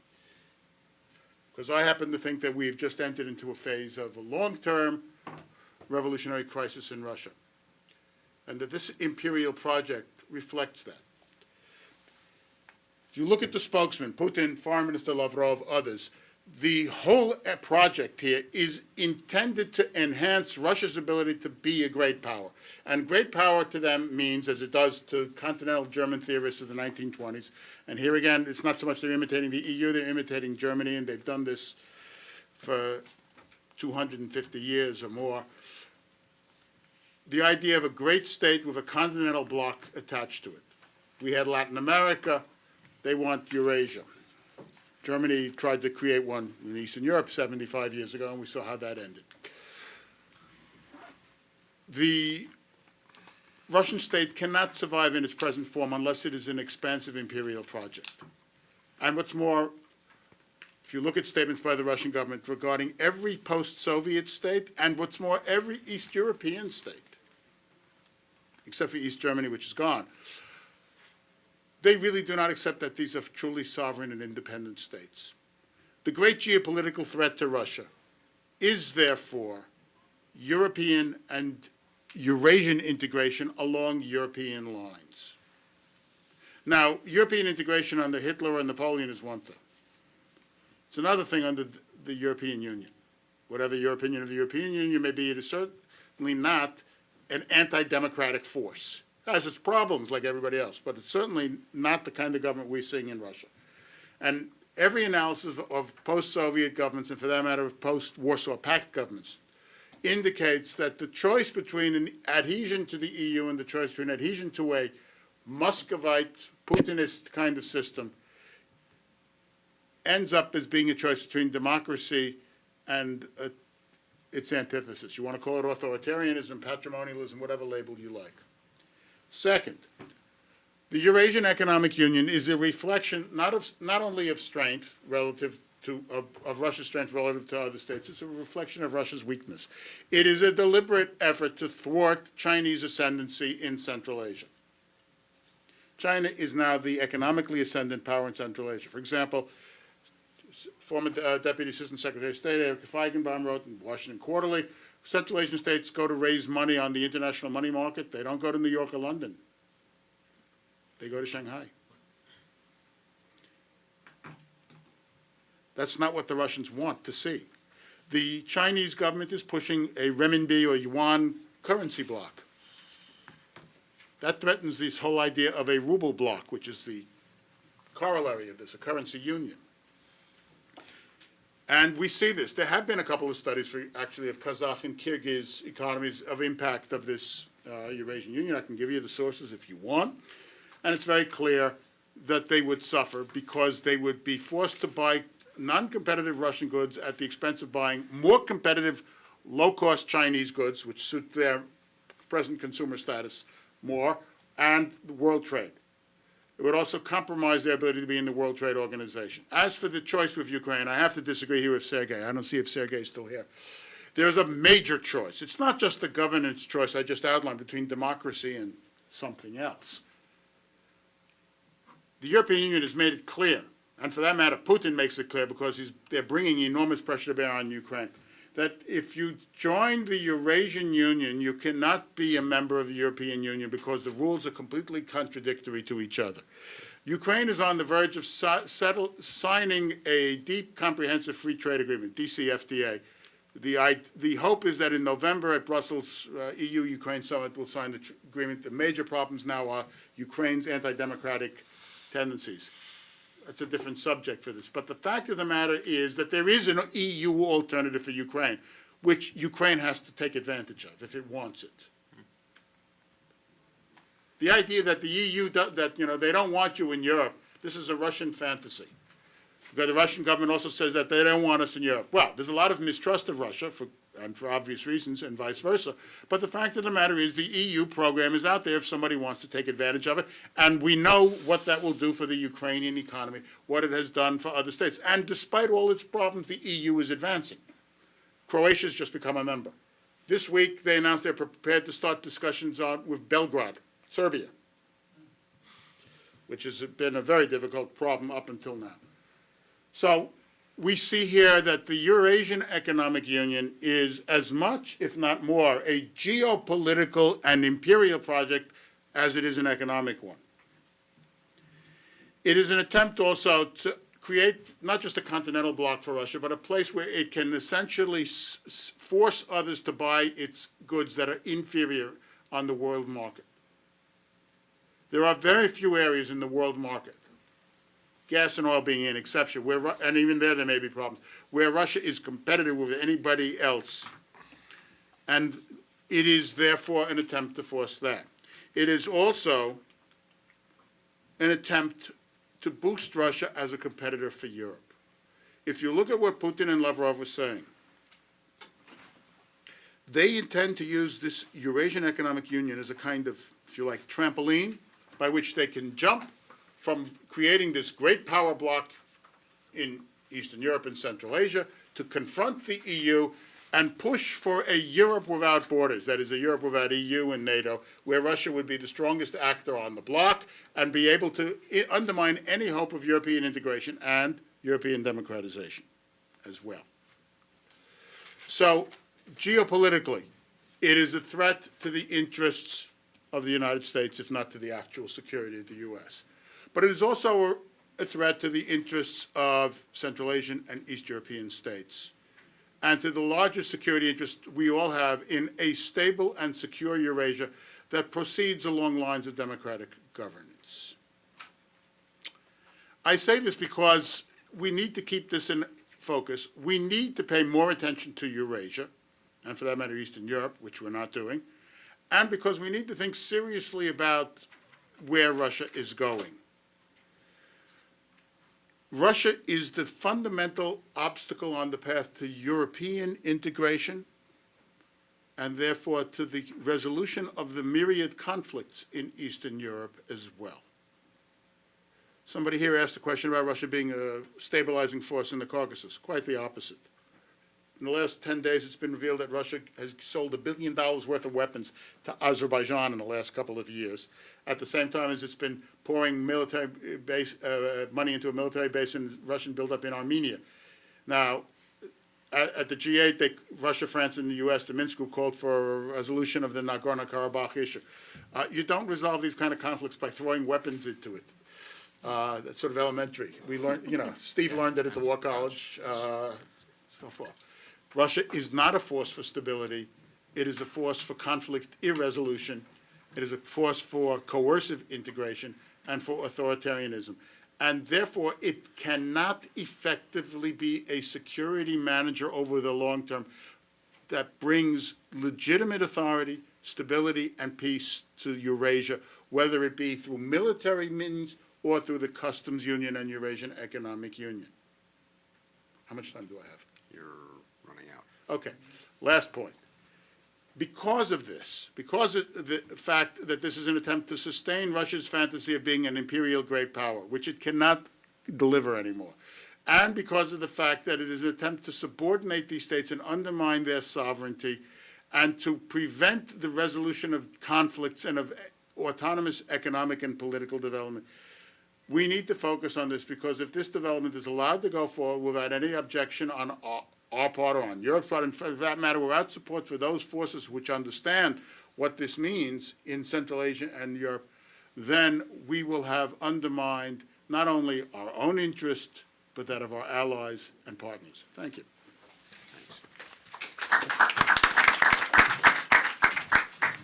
Chris?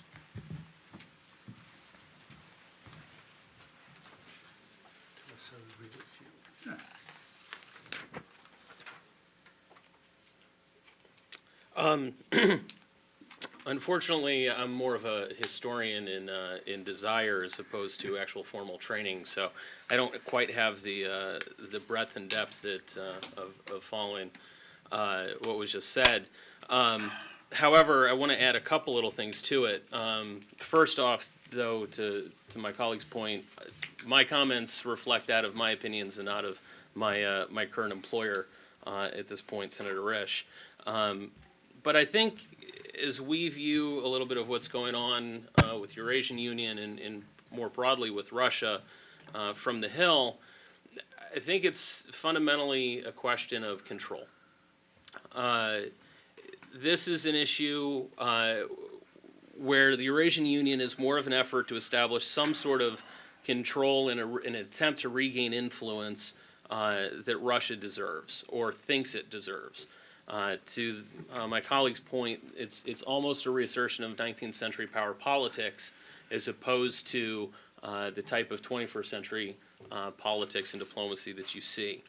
As some experts have noted, you see typically in Russia's behavior or whatever government you want to call it, the Soviet Union or others, that they go through kind of periods of cooperation, of defensiveness, and then assertiveness.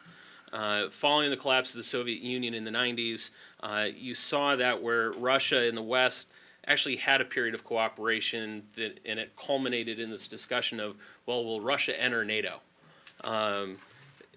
When Putin first came to power, you started to see kind of a backing away from that cooperation and more into a defensive posture. And I think now, and especially over the last several years, 5 to 10, you've started to see Russia be reassertive and in an aggressive way. Iraq and Afghanistan, you saw that, as well as the expansion of NATO itself, bring Western powers closer to Russia's borders. You saw U.S. forces, again, for NATO and Afghanistan and Iraq, you saw them move even closer into Eastern Europe. either through temporary stations and bases, and other types of things, to the point where Russians felt this threatening presence on the periphery. The interesting part to that, though, is that at no other point in Russian history has their border been more secure and more peaceful. And so I think what you see really is Russia wanting to just reassert that they are still a superpower that needs to be dealt with. The problem, as we see it with the Eurasian Union, is that it's just a further example of things that haven't worked. Russia, going back years, you see the cyber attacks on Estonia, you see the invasions in Georgia, you see the gas pipeline wars of Europe. You see numerous examples, pouring of oligarch money into elections of countries throughout Russia's periphery. It's not an issue of trying to work in coordination and cooperation with Russia's neighbors and partners to accomplish something greater. It is simply an effort to exert dominance. And that's, to a large extent, why I believe when you look at the Eurasian Union, one, in its current structure, it's not really even a union. Belarus is, for all intents and purposes, been a proxy state of Russia. If you want a visa to go into Belarus, you have to have the Russians sign off on it. Kazakhstan, as was pointed out, there are other players, specifically China, that are competing for substantial dominance in the region. Kazakhstan wants to play lots of other countries off against each other so that they don't lose their independence and get swallowed up by one country. At the end of the day, though, also, the Eurasian Union is an example that you have to be able to be successful using a rule of law and other types of principles. NATO, European Union, a litany of these institutions that they say they want to emulate in all of this are based on principles that I don't think the Russians can bring in. At the end of the day, you have to be able to balance your interests with that of the partners in the organization. You have to be willing to have the institutions in terms of the financial resources, in terms of the diplomacy, that really allows nations to remain sovereign. And if you will look at Russia's behavior in the Central Asian region, they've never really provided that. I mean, we mentioned Manas earlier. Part of the reason that Russia came in and told the Kyrgyz to kick the U.S. out of Manas, and they said they'd consider it. They voted on it. And Russia promised $1 billion in loans that never materialized, so the U.S. was a guaranteed sum of money. They let the U.S. stay and ignored Russia. This was more about a power play for Russia trying to put pressure on the United States than about a serious commitment into Kyrgyzstan and trying to facilitate some sort of economic union, the types of things that actually grow and prosper an organization as opposed to a single nation, i.e. Russia. And to the bigger point, as my colleague raised, is China. I think this is truly a competition where Russia is worried about China. It's worried about the U.S., obviously our presence through Afghanistan, but as that continues to be reduced, this will be a competition between China and Russia for a lot of this region. This is Russia's backyard, and it's hard for the U.S. to compete here. You're lucky if English is the third or fourth language spoken in the region. You're lucky to have anything more than a few scholarships to the United States and to have just an opportunity to engage with just a few people in the region. And that's why, to again reinforce my colleague's point, U.S. policy, I think, needs to drastically change, not just to Central Asia, but Eastern Europe. Central and Eastern Europe, I think, over the last several years has been given a very short shrift in U.S. policy thinking, and Central Asia even less than Eastern Europe has. There is a competition that's going on, and while there's a discussion of rebalancing, pivoting, whatever you want to call it, to Asia, it's really, I think, been a rhetorical effort to reduce our commitments to Europe, both in terms of NATO and military posture, but even on an economic posture. Europe's economies continue to struggle. Meanwhile, Eastern European countries attempt to embrace free markets, to embrace a rule of law, but they don't receive a lot of support in those efforts. And I think Russia sees this as an opportunity to try to provide some level of support to gain greater influence and greater friendship in the absence of U.S. engagement in U.S. actually pursuing strategic interests in the region.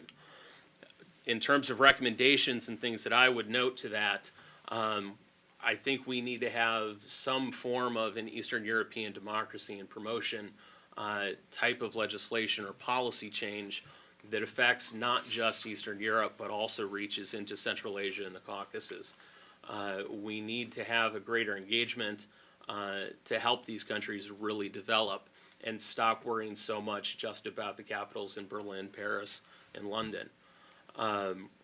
From that, we need to support how, whether it's the European Union or others, how we bring more into the fold.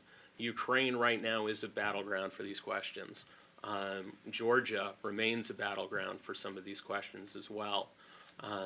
And so how we deal with those will set a tone for the countries in Central Asia, whether or not we're serious and committed to helping them and reaching a level of integration with something other than Russia.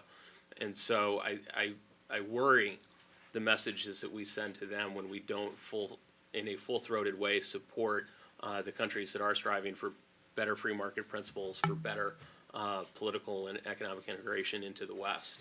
And I think we need to change that probably more than any other. The only other thing that I would say on this note is that Russia, the demographic challenges, the troubles that it faces, I think are the opportunities we need to look at in the geostrategic perspective. As was commented, Russia's oil and gas sector is about the only really economically viable sector, and even that has some questions to it. The U.S. has an incredible ability to play in that market now because of natural gas in the U.S. If we were to take a much more broader perspective in being able to export natural gas, we can play in energy markets in a way that affects Russia's calculus. And we need to seriously think how we use that leverage with the Russians. I don't think we're there as a policy right now. I think we are still locked into some of the same summit meetings and bilateral relationships that we were in 20 years ago. And we ourselves haven't completely stepped out of the shadows of what we once used to do.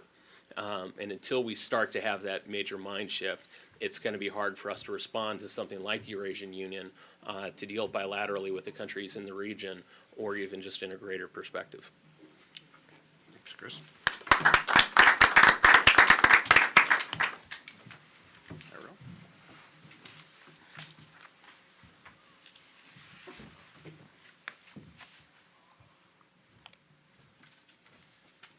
Thank you, Steve.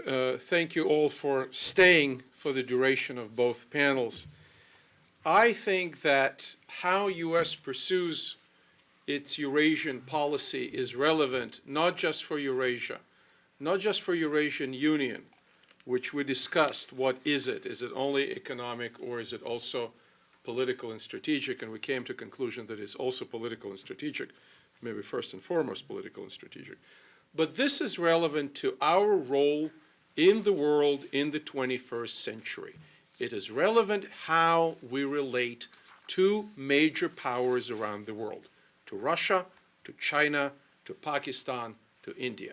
Because if we're not going to be there, Chris mentioned English being a third or fourth language. Chris, I travel a lot in the region, and I agree with you that as an international language, Russian is first. We're close second. Chinese is so difficult that it's not the third, and definitely not Arabic. But having said that, and with a lot of attraction of American soft power, including American TV, sometimes very good, I really bemoan the passing of Gandolfini, one of my favorites, but sometimes not so good. Without a strong and directed soft power policy, without recognition that this is the heart of Eastern Hemisphere. It has been, as Steve pointed out, a source, or Fred, a source of numerous empires. And if we are playing a foreign policy game with a lifespan of more than 2 years, more than a congressional cycle, and maybe more than 6 years, more than a Senate cycle. We need to take a long term, and I'm afraid that this administration is not doing this. There was a surprising continuity between the Clinton and the Bush administrations in Central Asia, vis-à-vis Russia, and in Eastern Europe. I won't go as far as call it bipartisan, but we at Heritage had a good dialogue with the Clinton administration, and that continued, of course, with the Bush administration. And now you encounter people at high levels, if not the highest levels, that recognize none of that bipartisan 20-year-long policy in the region. So what are we talking about? We're talking about 2014 being a pivotal year, and this is one of the reasons I wrote this paper. How are we dealing with Eurasian security past 2014? Because the Russians are thinking about it, whether we like their solutions or we dislike their solutions. The Eurasian Union is a step, a combined security forces and military base in Osh, Kyrgyzstan is a step in that direction. The expansion of 201st Division on the border of Tajikistan and Afghanistan is also a step in that direction. And if we are not going to be involved in the two transitions in the region, Uzbekistan and Kazakhstan, the Russians, trust me, will be involved in that. So what are we looking at here? We're looking at Russia as a regional manager, and it's not going to be a regional manager as the Obama administration expects it to be for the benefit of the world community, global community broadly defined. It's going to be a regional manager in the interest of Moscow.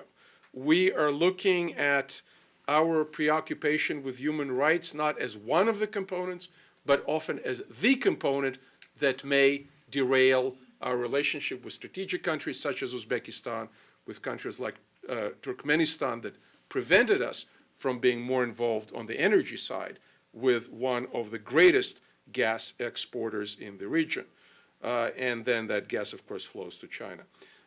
We need, in my view, to come back to acknowledging that Russia and Eurasia are the pivotal strategic areas that Kazakhstan alone, for example, 3 time zones, I think 5 times bigger than France. Uzbekistan, with its population of north of 25 million people, population-wise, is a central, pivotal country in Central Asia. And past 2014, we have to have clear policy of engaging in Eurasia beyond the Afghanistan aspect of that. We do not have, as far as I understand, the Eurasian task force at the NSC level. What we're suggesting in the paper is having a task force that may combine Afghanistan and post-Afghanistan with Eurasia. A key recommendation that I keep coming back in a number of papers and lectures is developing better regional geopolitical, linguistic, religious, and historical expertise in the U.S. government, not just on Russia, but also on countries varying from Ukraine to Central Asia. These are distinct countries and regions with distinct history, and when you go out to the intelligence community or to the diplomatic community, at best you get an uneven picture. You have some people with great expertise, with language, with history, and then a lot of people with no expertise. So we need to address that, as well as to address that on the level of Congress, both educating the members and educating congressional staff. Not everybody has expertise and traveled in the region like our friend Chris Sosha. Some of the younger Congress, House staff, the average age is 23. Average education is a BA, and trust me, they have not read Russian history. Next, we need to focus on promoting and expanding bilateral U.S. country ties among the members of the future Eurasian Union. This involves political, diplomatic, economic, military, education, and again, soft power. Soft power is something that I think since 9/11, there was a lot of talk, but not a lot of results in terms of how we're managing soft power. State Department is the implementing agency, but even if you compare, as I can, with the tail end of the Cold War, when U.S. Information Agency was around, I think the comparison is not in favor of the current implementors. Furthermore, on issues of economic and political freedom, I agree with Chris. The question is how you implement that. If you hammer the governments for human rights violations, we tried that, oftentimes it backfires. On the other hand, if you educate people about transparency, you demonstrate that where they are on Transparency International Index, on Heritage Economic Freedom Index, on other numerous indices, it's not just us and Freedom House or some other institutes. It's across the board. Doing Business Index of the World Bank, etc. They are somewhere behind 100 number. They're in the tail end. So how can we work with them to enhance their performance so their bonds are rated better, the investment goes up, everybody understands, and if they don't understand, we can help them to understand that in today's environment, there's a huge competition for investment dollar. There's a huge competition for high-tech jobs. And ladies and gentlemen, Google and Microsoft and Cisco are not going to invest in fill-in-the-blank Stan if their indices are way behind, and they're not going to get these jobs, and they will not catch up. The Kazakhs do understand that, and going out of their way, sometimes more successfully, sometimes less successful, but at least they get it. There are countries, unfortunately, in the region, I'll mention Tajikistan just for an example, that they're not even in the game of competing for high-tech dollar or for high-tech education. So we can help with that. We can help with health education. We can help with general college education. And finally, to conclude, I would say that we have to look for other friends and partners. EU was mentioned, EU countries, Berlin, Paris, etc. But I would say they're so much involved in their own navel gazing right now, what with Greece and Portugal and other places. I do believe, and I'm saying it in the paper, we should go out and reach out to Japan, India, South Korea, and others to create joint economic and development projects. These are the countries who have a stake in this region. And if you ask an average American businessman or diplomat, do we have any stakes in the region? They'll probably scratch their heads and say no. Well, not so. Kazakhstan is moving from 1.8 million barrels a day production of oil to about 3 million barrels a day production of oil by 2025. Kazakhstan is also the largest producer of uranium in the world. Uzbekistan is a major producer of cotton, of gold, of natural gas. Turkmenistan has probably the fourth or the fifth natural gas reserves. So with all that, with the infrastructure that is still waiting to be developed, with railroads and freeways waiting to connect China and Asia with Europe, this is where a lot of money can be made, and the Eurasian Union should not be an obstacle for American business to make this money. Finally, while we recognize that some amount of Russian presence in the region is necessary to prevent failed states from developing, including Kyrgyzstan, which was on the brink of a civil war in 2010 in the south, and Tajikistan that is overrun with drug trade. It is not in our interest to encourage unencumbered Russian hegemony in Eurasia. for the reasons that were mentioned before, be it Russian, be it Chinese, be it Islamist. It is not in our strategic long-term interest. So we hope that with the help of our friends in Congress, with the help of the expert community, we can influence this administration and further administrations to rethink Eurasia and to move ahead in a way that serves American national interest. Thank you very much.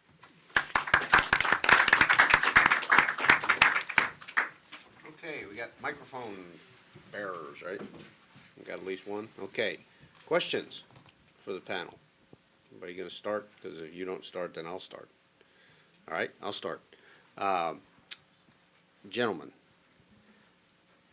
do you think that we can salvage the present administration's policy towards Russia and turn it somehow into being positive? And any one of you can grab that and run with it. Are you talking about the entire policy? I mean, not just what Well, we issues no, we talked about today? about the issues we're talking about today, but you can, if you want to drag in a few others, that's okay. Well, I don't think it's a positive policy to begin with. So, I mean, salvaging it, unless you accept the original premises of the policy, I don't think it should be salvaged. I think it should be redesigned. Those people who believe in that we are going to, that we need Russian cooperation and that we're getting it with regard to arms control, to Afghanistan and Iran, would argue, well, you know, we've had all this litany of achievements in the last 3 or 4 years. We have the arms control treaty, the genuine cooperation in Afghanistan, and so on. I don't think that we're going to get much cooperation on Iran. I think the Russians actually wanted the arms control treaty more than we did. If you go back and read the Russian press, which I do on a daily basis for my sins, you see that they're the ones who were arguing for this in 2006, 7, and 8. The Bush administration basically stalled on doing this. Obama administration has a different viewpoint and negotiated the agreement that now stands. Afghanistan also, this was their idea, not ours. And let me tell you, the Northern Distribution Network is not something that the State Department cooked up. It was cooked up by CENTCOM, with a lot of pushing by people like Fred, Leif Rosenberg and myself, others, and General Petraeus when he was at CENTCOM. And Iran, the Russians haven't given us much help, and the help they gave us is conditioned on other factors. They stopped selling the S-300 to Iran, basically because the Israelis told them, if you do it, we're going to have a war and we're going to shoot them down, which sort of minimizes the value of the investment. And the sanctions resolution they voted for is so broad you could drive a truck through it, and they have. The fact of the matter is that there are very few areas where Russian cooperation with the United States is either taking place or seen by both sides as desirable. Afghanistan being the great exception, because there is a genuinely shared threat and common perception of the threat and what needed to be done, at least through next year, to deal with it. Otherwise, I don't think the policy should be recast. I think that we ignore developments not only in Eurasia, but, as I said, in Eastern Europe, at our peril. Our silence on human rights staggering to me. That may not be the right word, but you get the sense of what I mean. And I don't think we're getting what we can in terms of American interests out of Russia, where there's basis for an agreement. If you like arms control, this agreement, or perhaps a new one, might be possible. But then the Russians would have to want it also, and they didn't buy the Berlin speech. That much is clear. So there's your answer. Okay, Aaron? I think it is ironic that the administration that talks so much about overcoming the legacy of the legacy of the Cold War makes arms control the centerpiece of the Cold War Russian-U.S. relations, Soviet-U.S. relations, the centerpiece of its policy towards Moscow. And when you talk to administration people or administration experts outside of the government, that's what they want to talk about. They want to talk about the supposed accomplishment of the START agreement. They disregard our failure to modernize the missile defense in Europe. And they're talking about the next arms control agreement, which most probably for the Russians to sign it will have to disregard Russian big advantage in tactical nuclear weapons. And without it, without keeping that advantage, I doubt very much we'll get the agreement.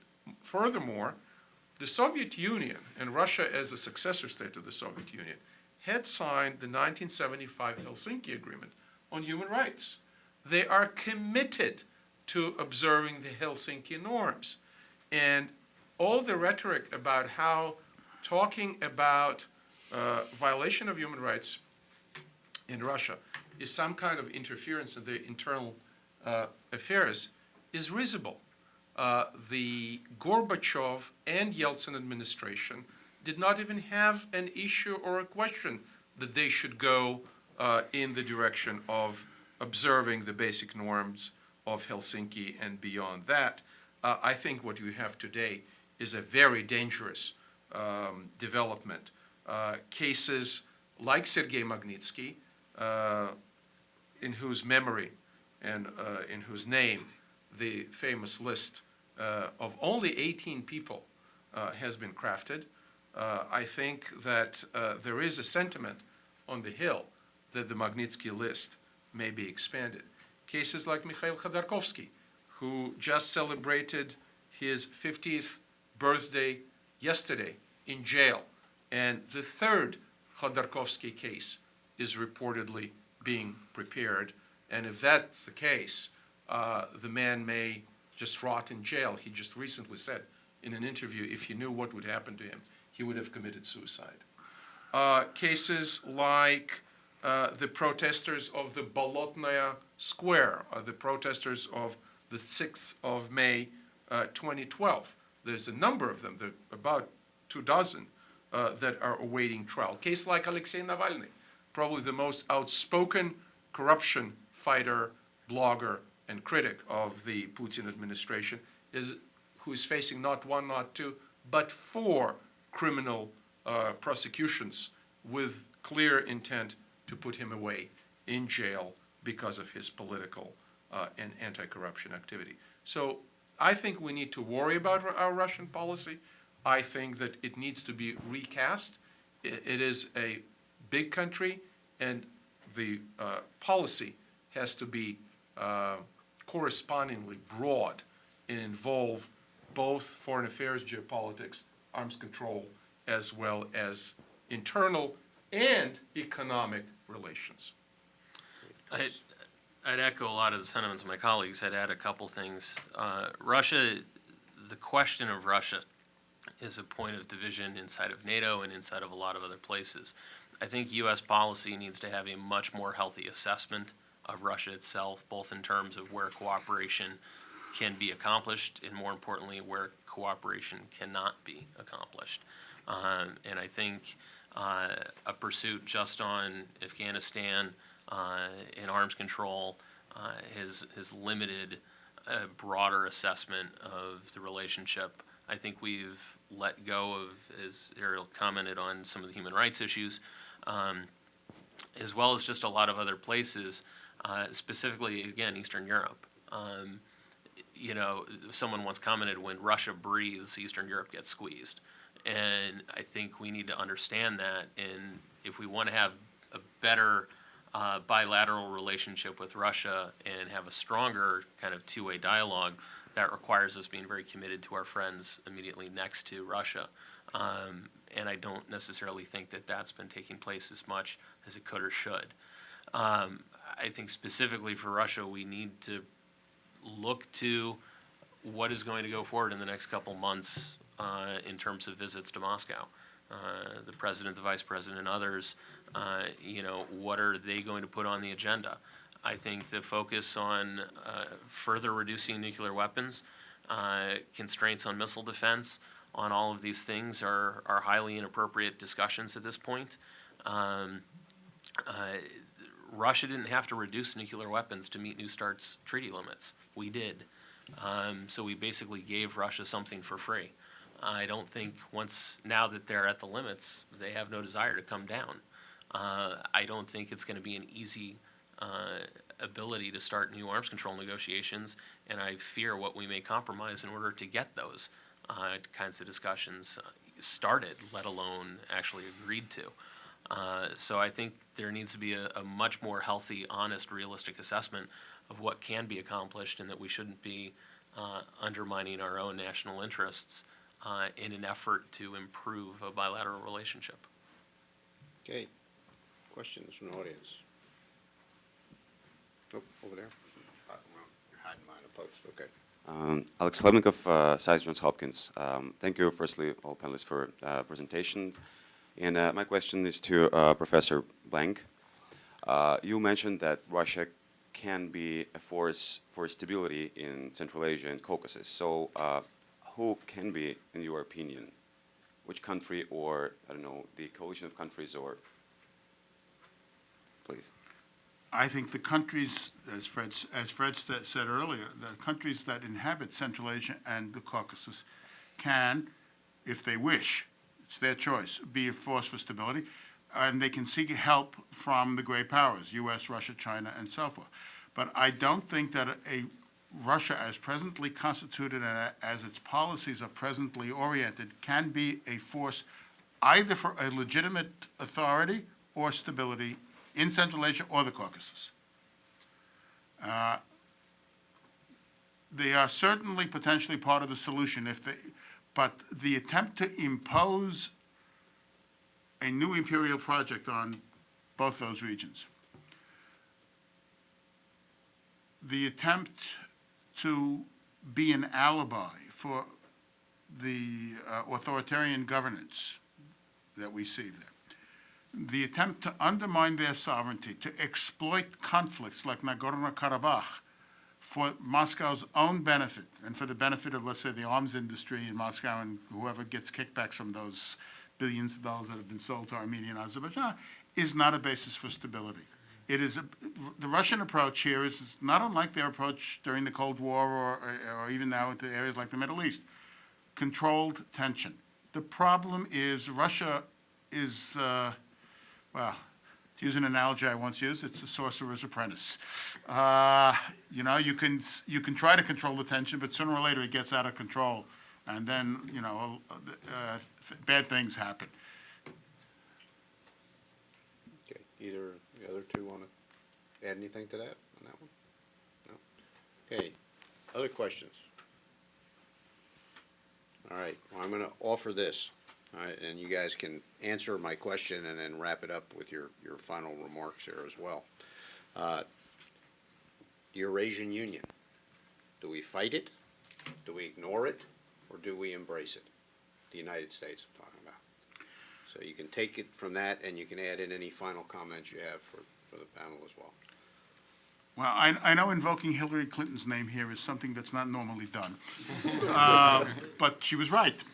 She called it a new Russian empire. That's exactly what it is, and therefore it is against the geopolitical interests of the United States, and we ought to encourage resistance to it by the states that are directly in line with it, and we ought to develop a policy for the region, that's East Europe, former Soviet Union, Caucasus, Central Asia, that offers those states some tangible encouragement to develop independently, harmoniously with Russia. I'm not calling, you know, for anybody to sit there and get in conflicts with Russia, but that the real objective is to create open economies that are connected to the world, and if they're integrated globally, not to a backward, non-competitive, authoritarian project that can only end in violence.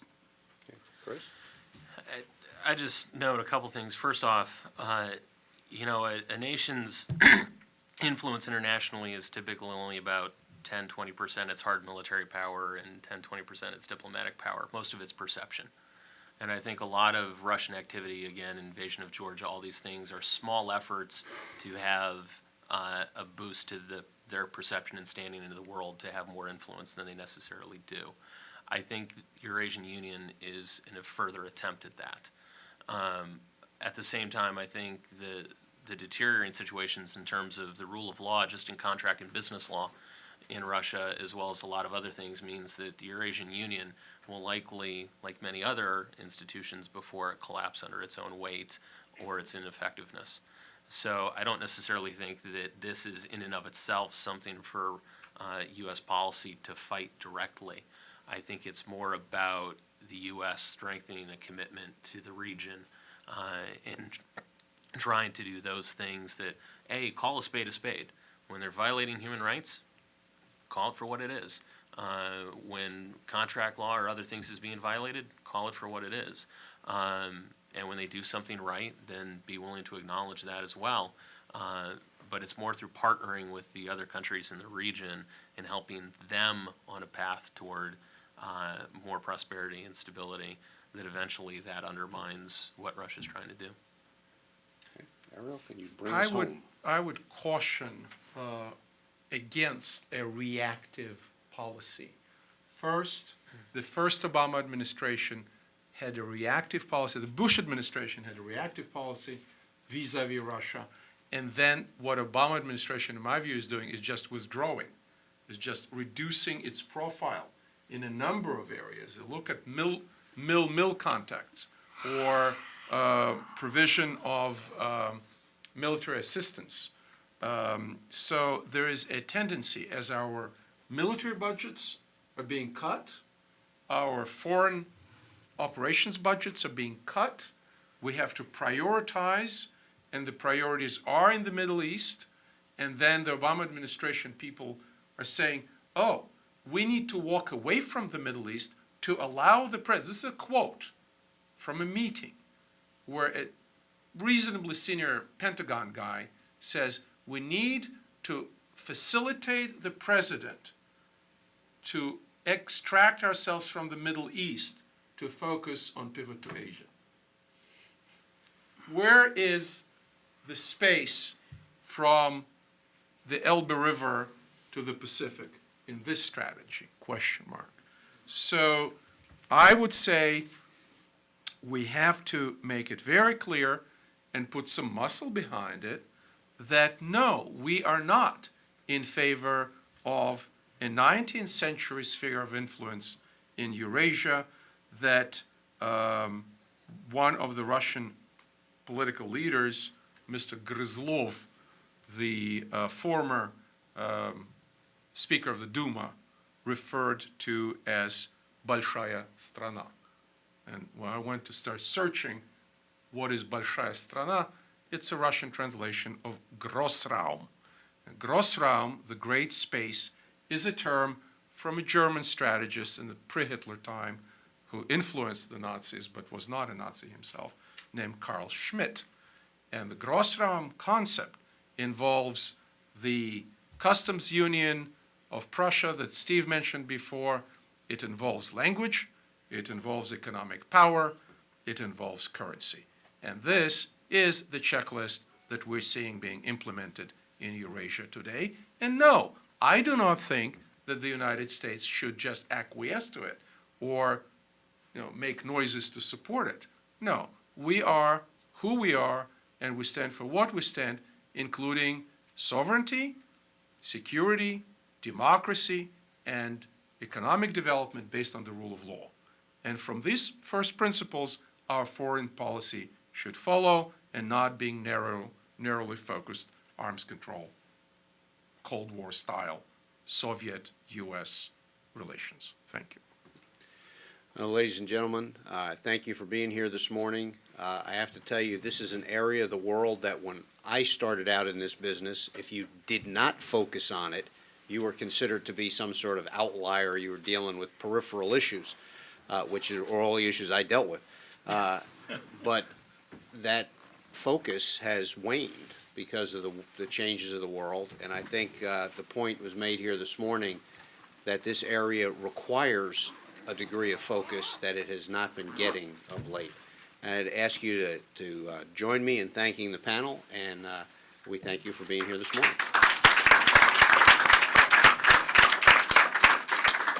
Thank you very much.